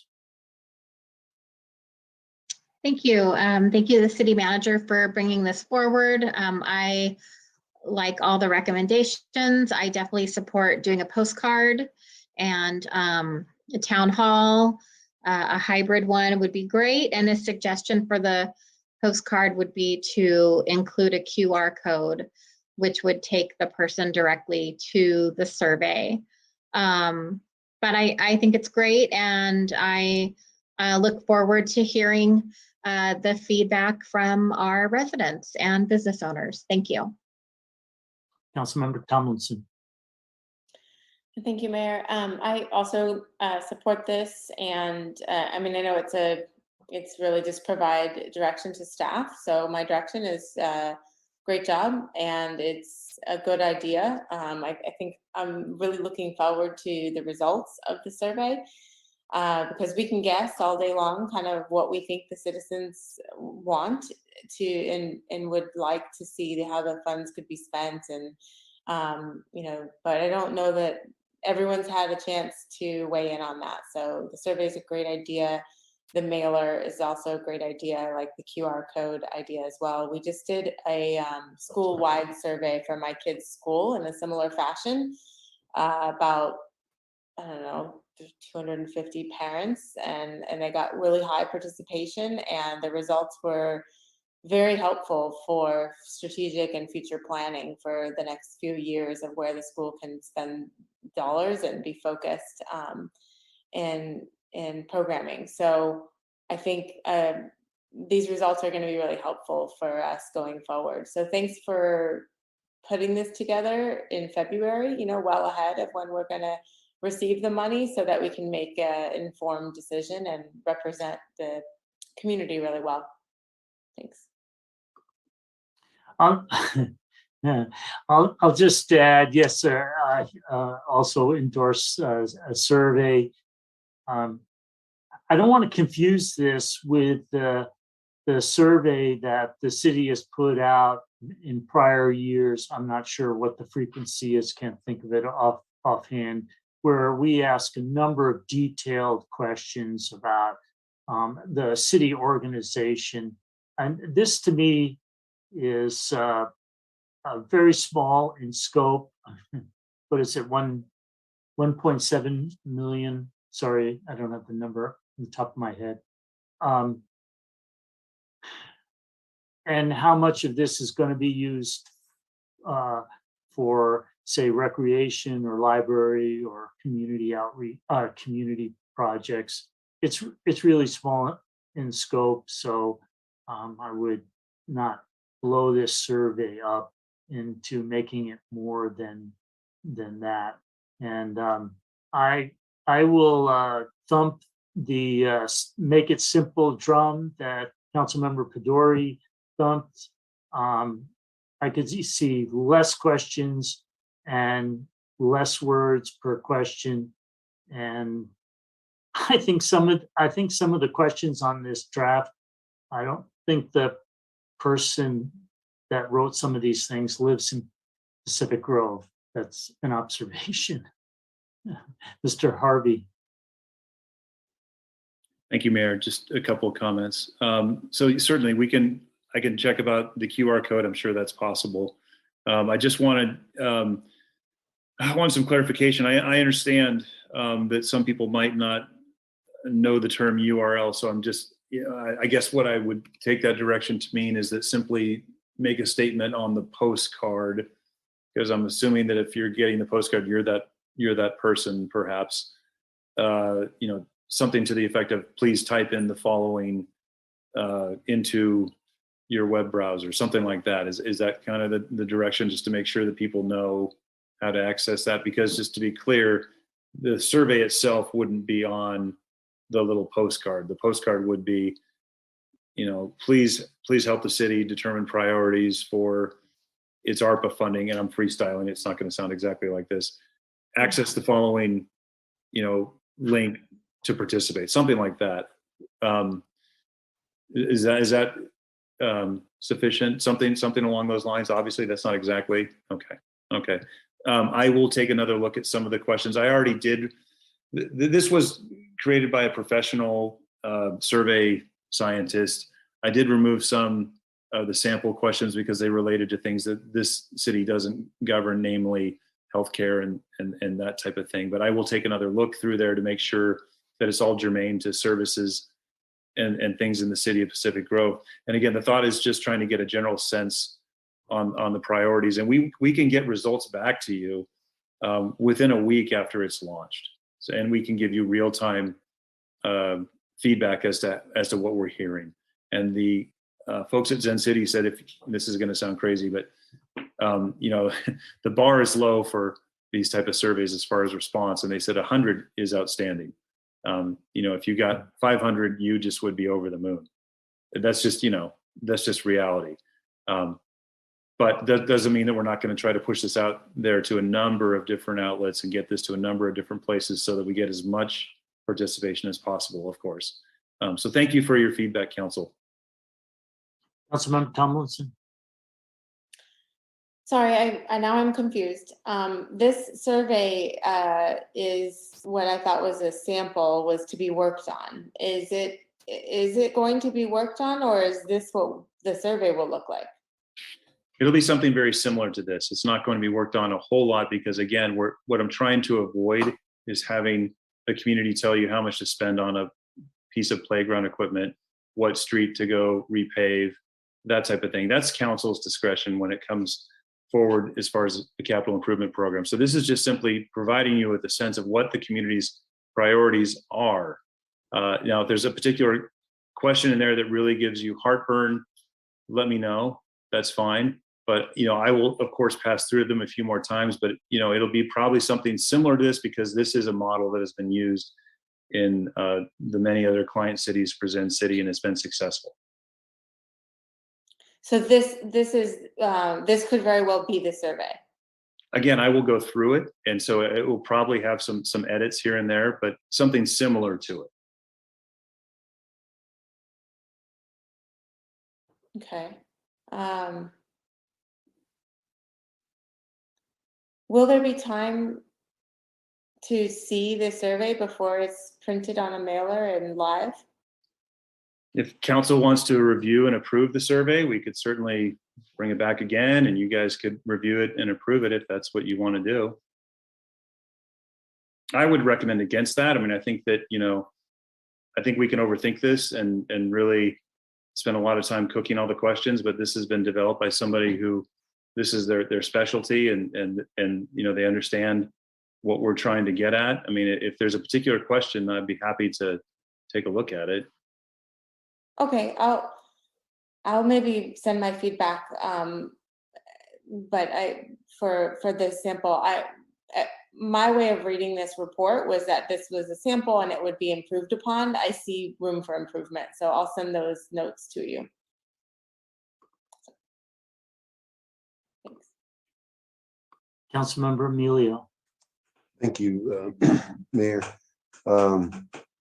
I've followed Zen City, and I think they're a great organization, and I think we ought to just go with Zen City. I know I had to step out for a second, and postcard. I know in the past when we've had to send postcards out for other things I was involved in, you're lucky if you get 10% of the residents, 15% of the residents to respond to a postcard.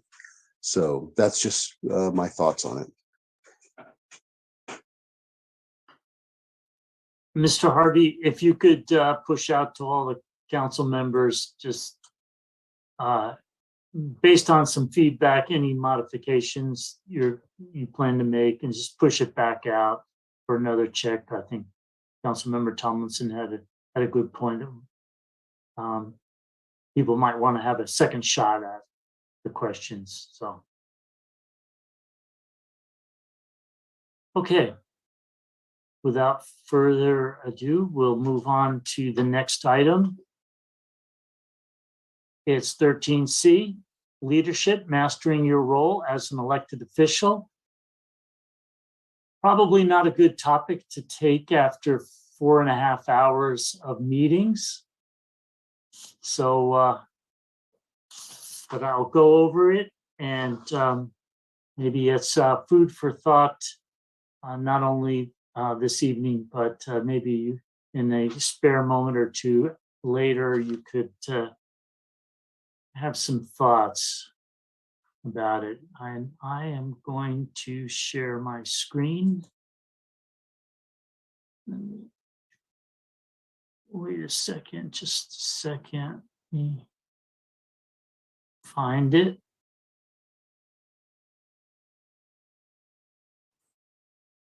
Okay.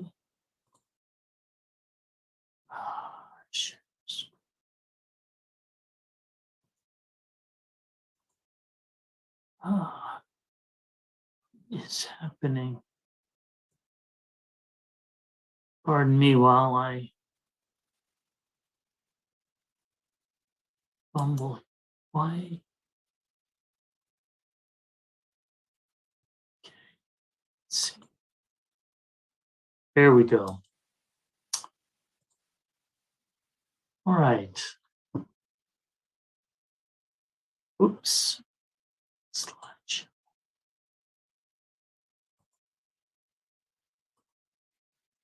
Hey, leadership, mastering your role as an elected official.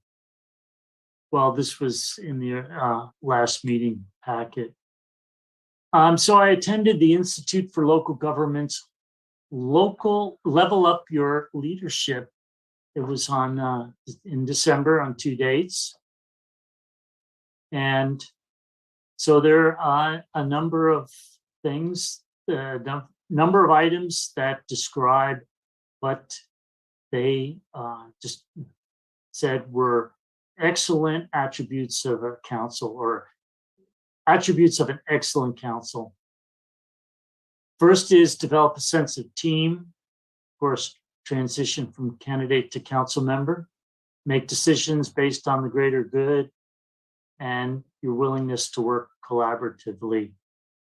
That little green box with a letter is my grade for all of us. Just to sort of spur some thought. It's difficult to say how well we're doing on these, but you'll see I graded us. You can feel free to disagree. I think develop a sense of team is one of the toughest things to do in a council setting. It's not like we're on a football team and everybody's got a different role and we're moving the ball to the goalposts. It's really tough to do this. Okay, the next one's a little bit easier. Have clear roles and responsibilities, and we've been working on it. Understanding your role and responsibilities, set policy, avoid micromanagement. Be informed about issues facing the city. Looking ahead. And last, be prepared to ask questions of staff and each other. I think that's, well, you can see the C. I think we do pretty well on the first bullet. Okay, maybe on the second, and we really, I think, could do better on actually the second and the third. Okay, here's, I give us an A on this one. Honor the relationship with staff and each other. Disagree without being disagreeable. I think we stick pretty much to policy. We have respectful meetings and we're very civil to each other. So I give ourselves a pat on the back. Hey, good job. Right, conduct effective meetings. Okay, maybe this is my grade, a B plus. And we're respectful of each other and the public during the meetings. We don't personalize meetings. People clearly read agenda packets. We need to have an open mind when we come in and to a meeting and listen to each other. Some of that's good in theory. It's sometimes difficult in practice. Next one, I give us a B plus on this. Hold ourselves in the agency accountable. Accountability, operate ethically and with integrity. Goal setting. We spent a lot of time talking about goal setting over the past year. Done pretty good. We need to take responsibility for the results. And that's the city's results, whether they're good or they're bad. And we need to celebrate, recognize, and celebrate success. And this one, I couldn't give us a grade. I don't know where we are. Practice continuous learning and development. Stay informed on key issues. Gain knowledge on all aspects of governing. Learn to listen. So all these aspects are, they're not things that we do for meetings. They're not immediate issues. They're just getting better at what we do. And that's a very personal activity. And that's the end. Do we have any public comment? We do, Mr. Mayor. Andrew Gonzalez, you have the floor. Welcome.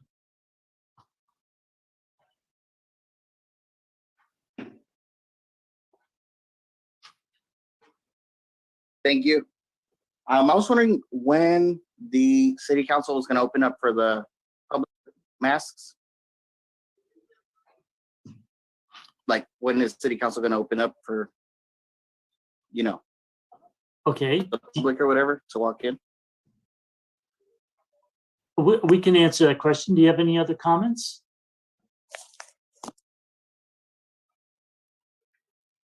Sir?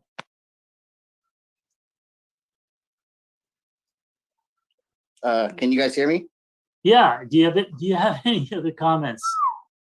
Anything else to say?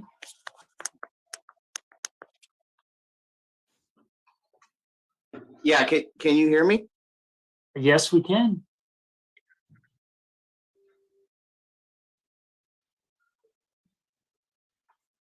I think we lost him, Mr. Okay. Mayor. That's unfortunate. Do we have any other public comments? I see no other hands raised.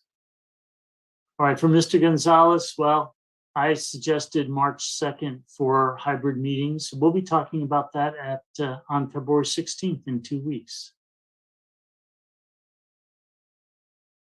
All right, council discussion. I know it's late.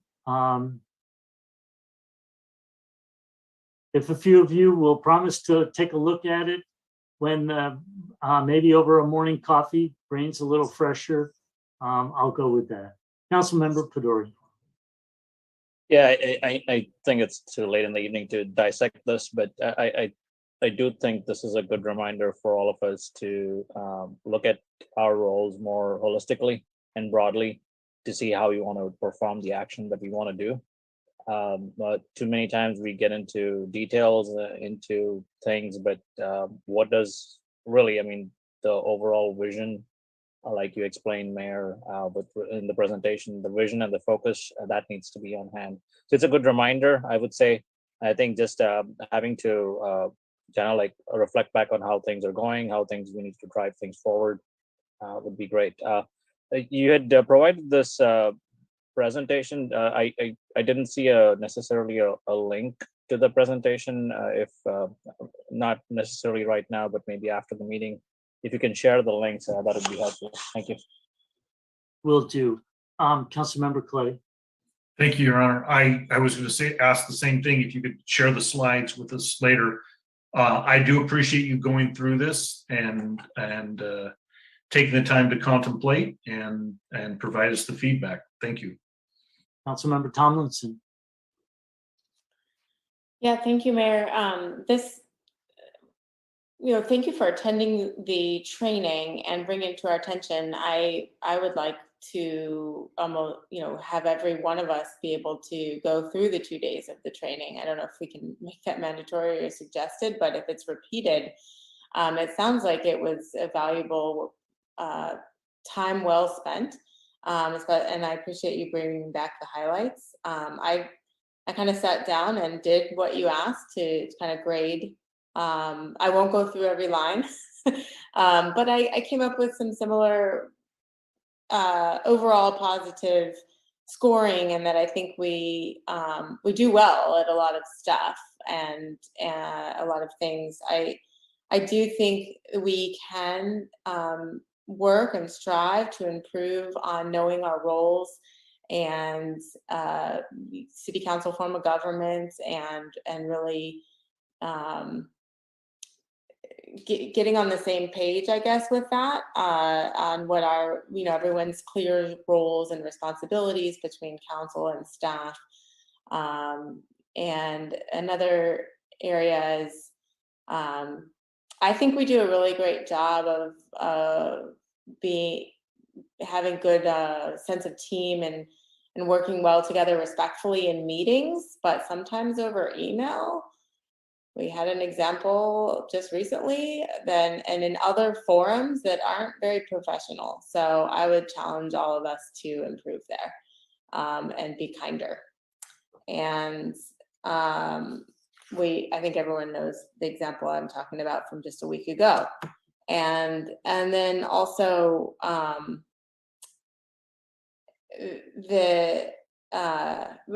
those are the areas that I just want to improve upon. But overall, these are great categories to think about. And I've been asking, I think for a couple of years now, is like, when is the time when council gets some feedback on how we are as council members within the organization to one another, from the staff, from the public.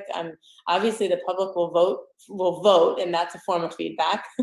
It's very, very one-time feedback, but I would encourage all of you to please provide me feedback if there's areas that as an individual that I can improve upon, because I want to be the best team member and council member to work with that I can be. And I would hope that each of us can be open like that to make those types of improvements. So thank you, Mayor, for giving us this framework for how to look at our, the foundational items that make a good council. And I will take this list to heart and try to improve in all these categories. So thank you. Councilmember Emilio. Thank you. Thank you, Mayor, for bringing us forward. Just a couple of things I would encourage on this leadership, that maybe start off with a reminder of the code of conduct we adopted for everybody. And these are just some quick things. And I do like the role, know your role to set vision and policy. And I do like the avoid micromanagement. I think that's very important. Councilperson Thomason talked about some other traffic that was going on, and that's true. Keep it professional all the time, especially when you're dealing with the public. And thank you for bringing this forward. All right, now that brings us to the last item on our agenda. That's item 13D, Council Liaison Role. Councilmember Smith. I'll be very brief on this. Obviously, it's late. This was just intended as a concept review. Essentially, it's kind of a technical thing, but I've talked about it with previous council members and that are no longer serving. And basically, in my mind, this can't be done effectively. There are just too many pitfalls. And it has nothing to do with the members or anything. I served on the Planning Commission for 2 years, and we did a lot of work on the local coastal program and things like that. So, I truly appreciate our committee members. So it's really has nothing to do with communication with them either. It really just has to do with placing council members in the position of basically guiding a committee, and that's not our role. The role is we're the governing body and they're the subordinate body. They're supposed to, this is kind of late for this kind of esoteric thing, but they're supposed to be advising us. That's why, and I want them to, because that's what we want. And so this just came up. It's something I've been thinking about for a long time. And so I wanted to bring it up, and now it's been a while since it came up. But yeah, I just think it's a problematic thing. I looked at a lot of different, none of our sister cities have it. And I think for the reasons I stated. And I also looked at some of the policies online for other cities, and they were very convoluted. They would say one thing and then they'd say basically the opposite. So I realized logically that I don't think it can be done effectively. So that's just my personal opinion, and I thought I'd bring it forward for discussion. And that's it. I have nothing else. Do we have any public comment on this item? Yes, Mayor. Lisa Ciani, you have the floor. Welcome. Thank you. I believe every council liaison I've observed over the past 7 years at various commission meetings I regularly attend has been a good ambassador between the council and the board or commission they're assigned to, with one exception. They attend the commission meetings, provide information about council actions, take an interest in the proceedings, and graciously acknowledge the work of the commissioners. And they're available to facilitate communication with council. I agree that the role of council liaison should be reviewed as a helpful reminder, and I request that an addition be made to the boards and commissions handbook to specify a procedure for a council liaison who finds his or her role as a liaison to be a hardship, or who doesn't choose to carry out that role for whatever reason. I'm a member of the public and not a commissioner, and I'm glad Council Member Smith has finally brought his issues with the council liaison role to the council. But I find it difficult to address this item without feeling extremely disappointed at the lack of respect and lack of civility demonstrated by the author of this agenda item to the commission to which he's been assigned for 3 years, which I don't think is necessarily characteristic of him in general. But there has apparently been no provision for correcting the situation, where he has only attended 4 of the last 27 meetings and only once informed the chair of the commission of his intended absence, according to the minutes. When a commissioner brought up concern about the issue, the chair said the matter was up to the mayor and council, not the commission. I believe this disrespectful behavior on the part of a council liaison does not conform with the city's code of conduct, failing to serve as a model of leadership and civility to the community.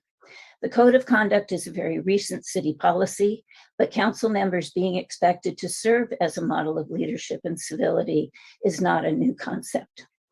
I believe the council liaison position represents a very important role that should be continued, and the handbook should be revised to clarify the liaison's role in order to prevent any further confusion about how to avoid burdening a commission with a council liaison who serves in name only.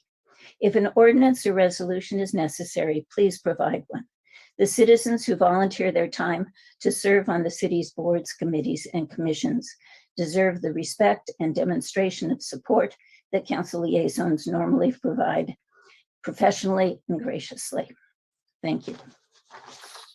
Thank you. Inga Lawrence and Doimer, you have the floor. Welcome. Thank you.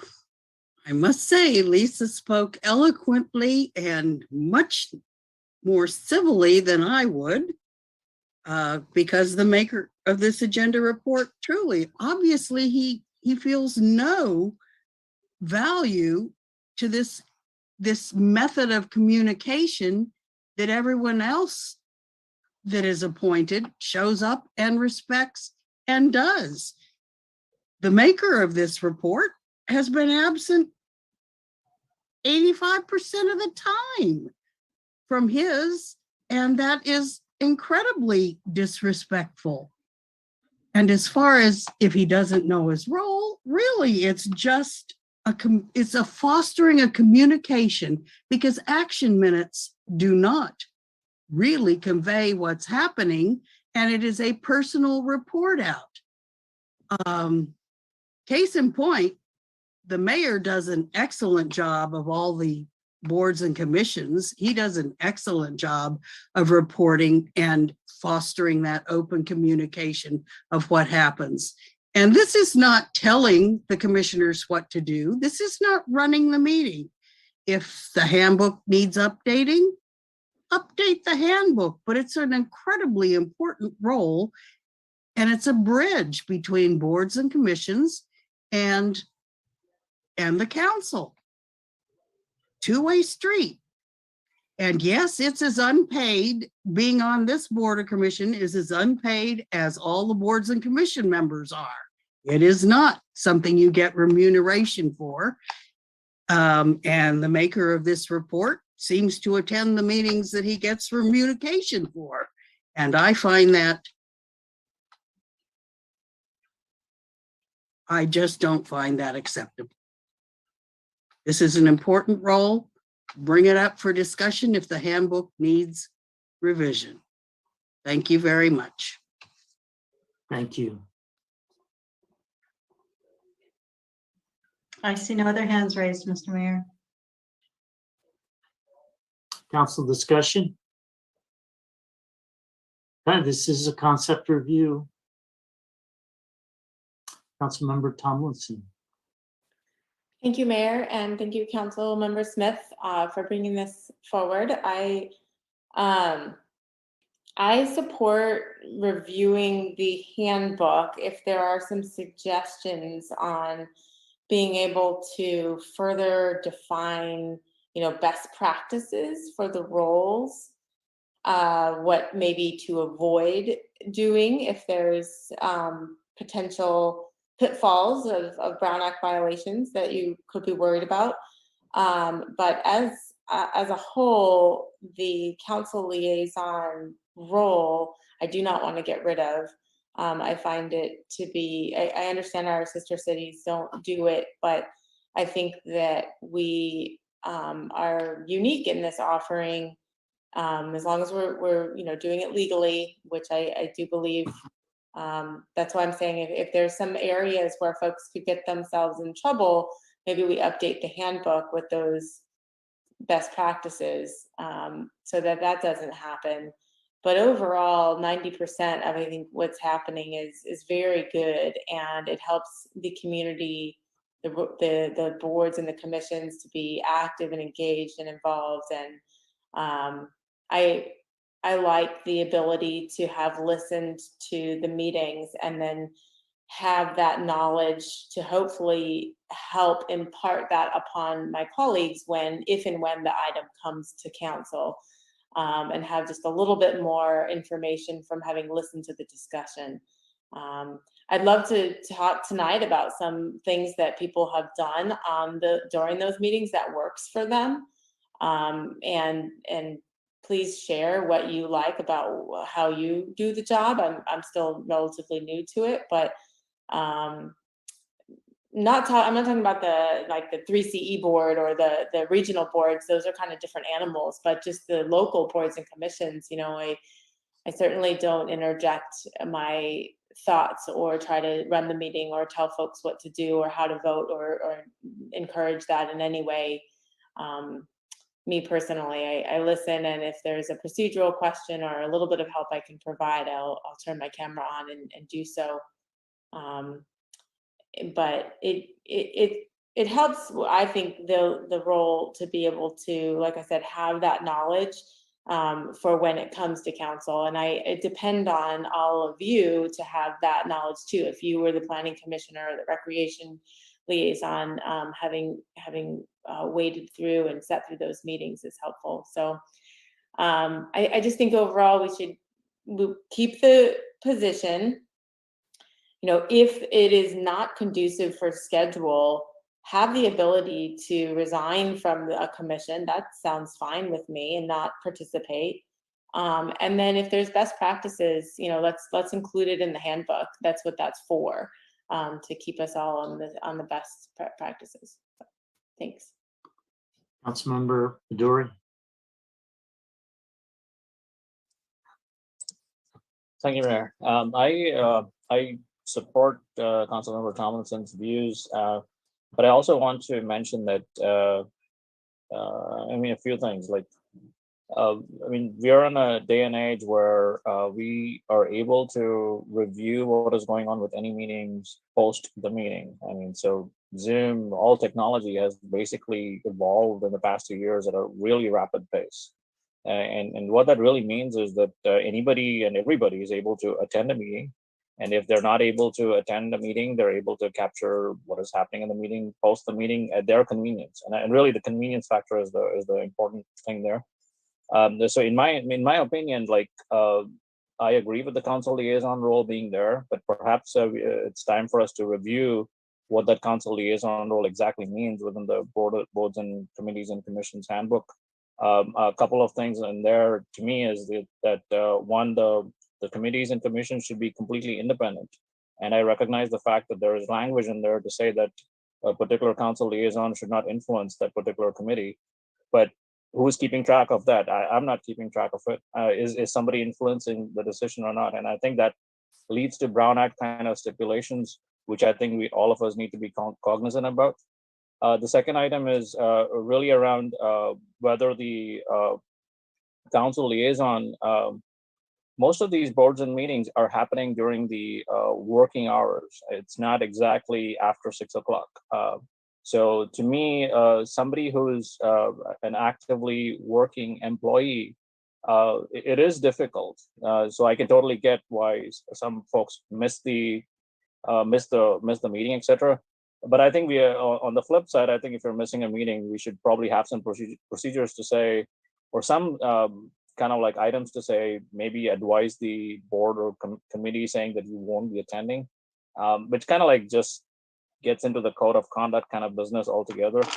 So overall, my opinion is take another look at the board and committees and commissions handbook, see what we can do to refine it to make it more Brown Act compatible, if it is missing any such elements, and then possibly consider like making the council liaison role optional.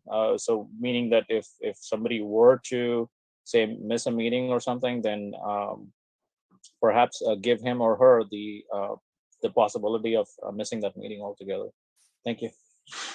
Councilmember Coletti. Thank you, Your Honor. Well, I guess my first reaction is if it's not broke, don't fix it. And the liaison program is not broke.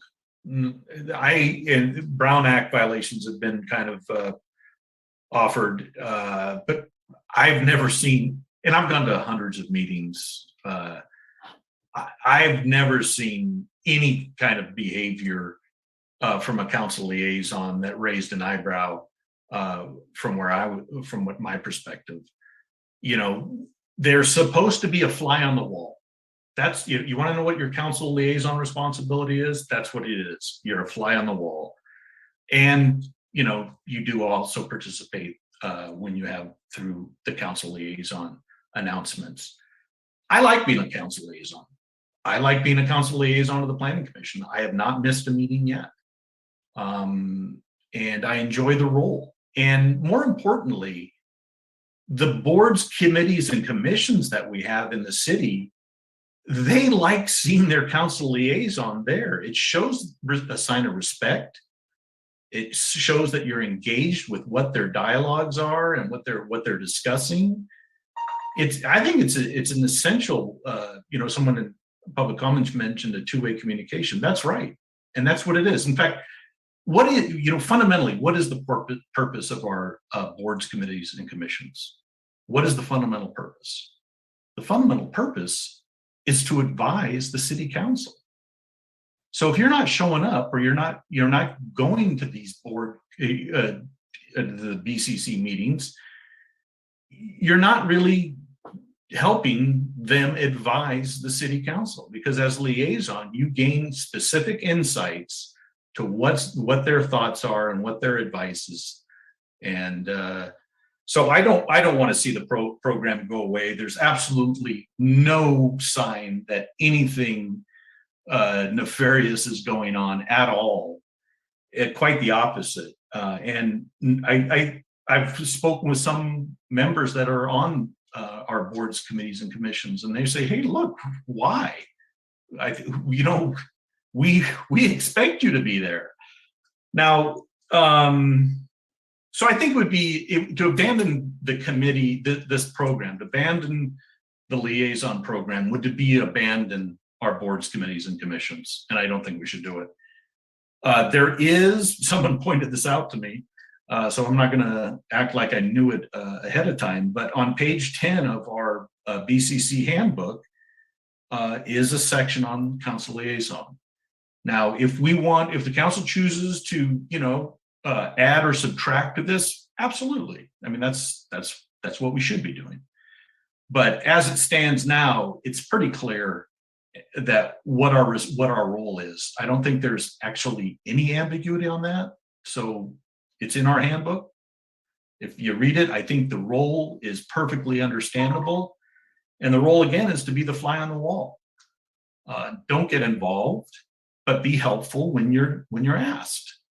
And then be prepared to give your perspective on the board, committee, or commission that you serve on to council, because again, their role as a committee, commission, or board is to inform council, to recommend action to council.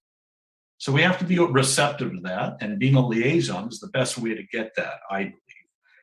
Now, I do have a question for, well, I guess I'll ask Mr. Laredo. Is Mr. Laredo, is there anything that prevents a council member from being a liaison to more than one board, committee, or commission? No. Okay. So if someone wants to give up their current liaison position, fine. I'm prepared to take one on. I don't know if that's ever been the case before, where there's been multiple, you're a liaison to multiple committees or not. Maybe the mayor's been one, right? You do that, don't you, Mayor? So I'm prepared to do it as well. So if someone isn't willing to do it, fine, no problem. Step aside and someone else will step up. But I think it would be a disservice to our to the people, the volunteers who serve, to not support them. And by supporting them, we support ourselves. Thank you. Mayor Pro Tempore McAdams. Thank you, Mayor. And I too enjoy serving as liaison for Economic Development Commission, and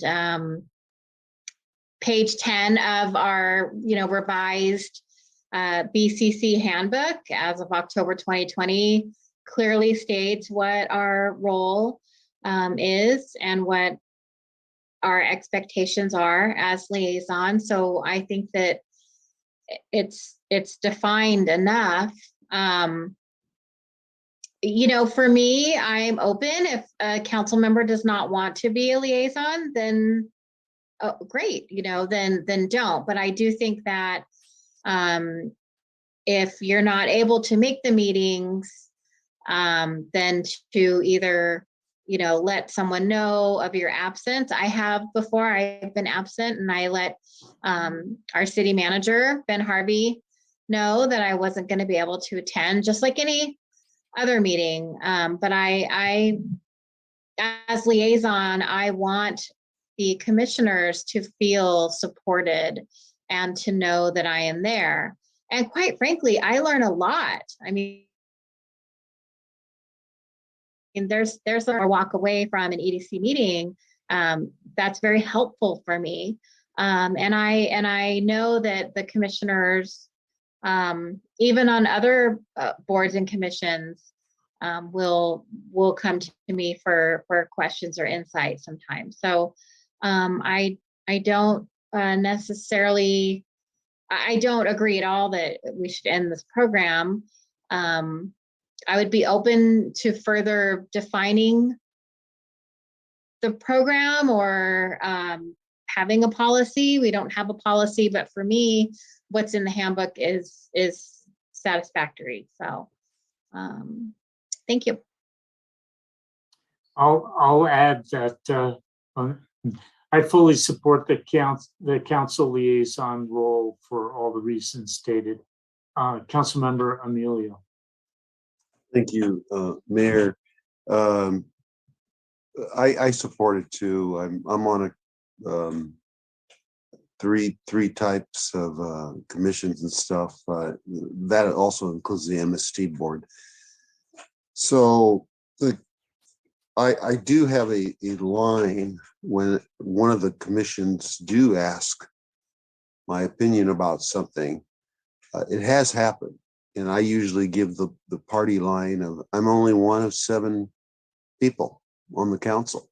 And that's what I usually give that. But I'm okay with, my suggestion was maybe Mr. Laredo look at that page, see if anything needs to be changed on the council liaison, and just that page. And that's my only suggestion. So that's about it. All right. Councilmember Smith. Concept feedback. Yeah, hey, I'm a lawyer, so I look at things a little differently, for better or for worse. So I'm pretty sure about my position. I didn't really hear any from the public and public comment email or any comments tonight, real suggestions that would alleviate my concerns. So I think it's great that we support our commissions, but I think I support our commissions also.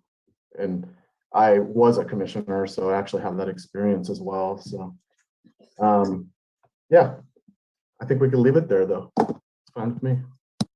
All right. Well, that brings us to the end of our agenda. I want to thank council, staff, and the public for participating in our meeting tonight and doing the good work of local government. Have a good night, everyone. Meeting adjourned. Good night. Right. Night.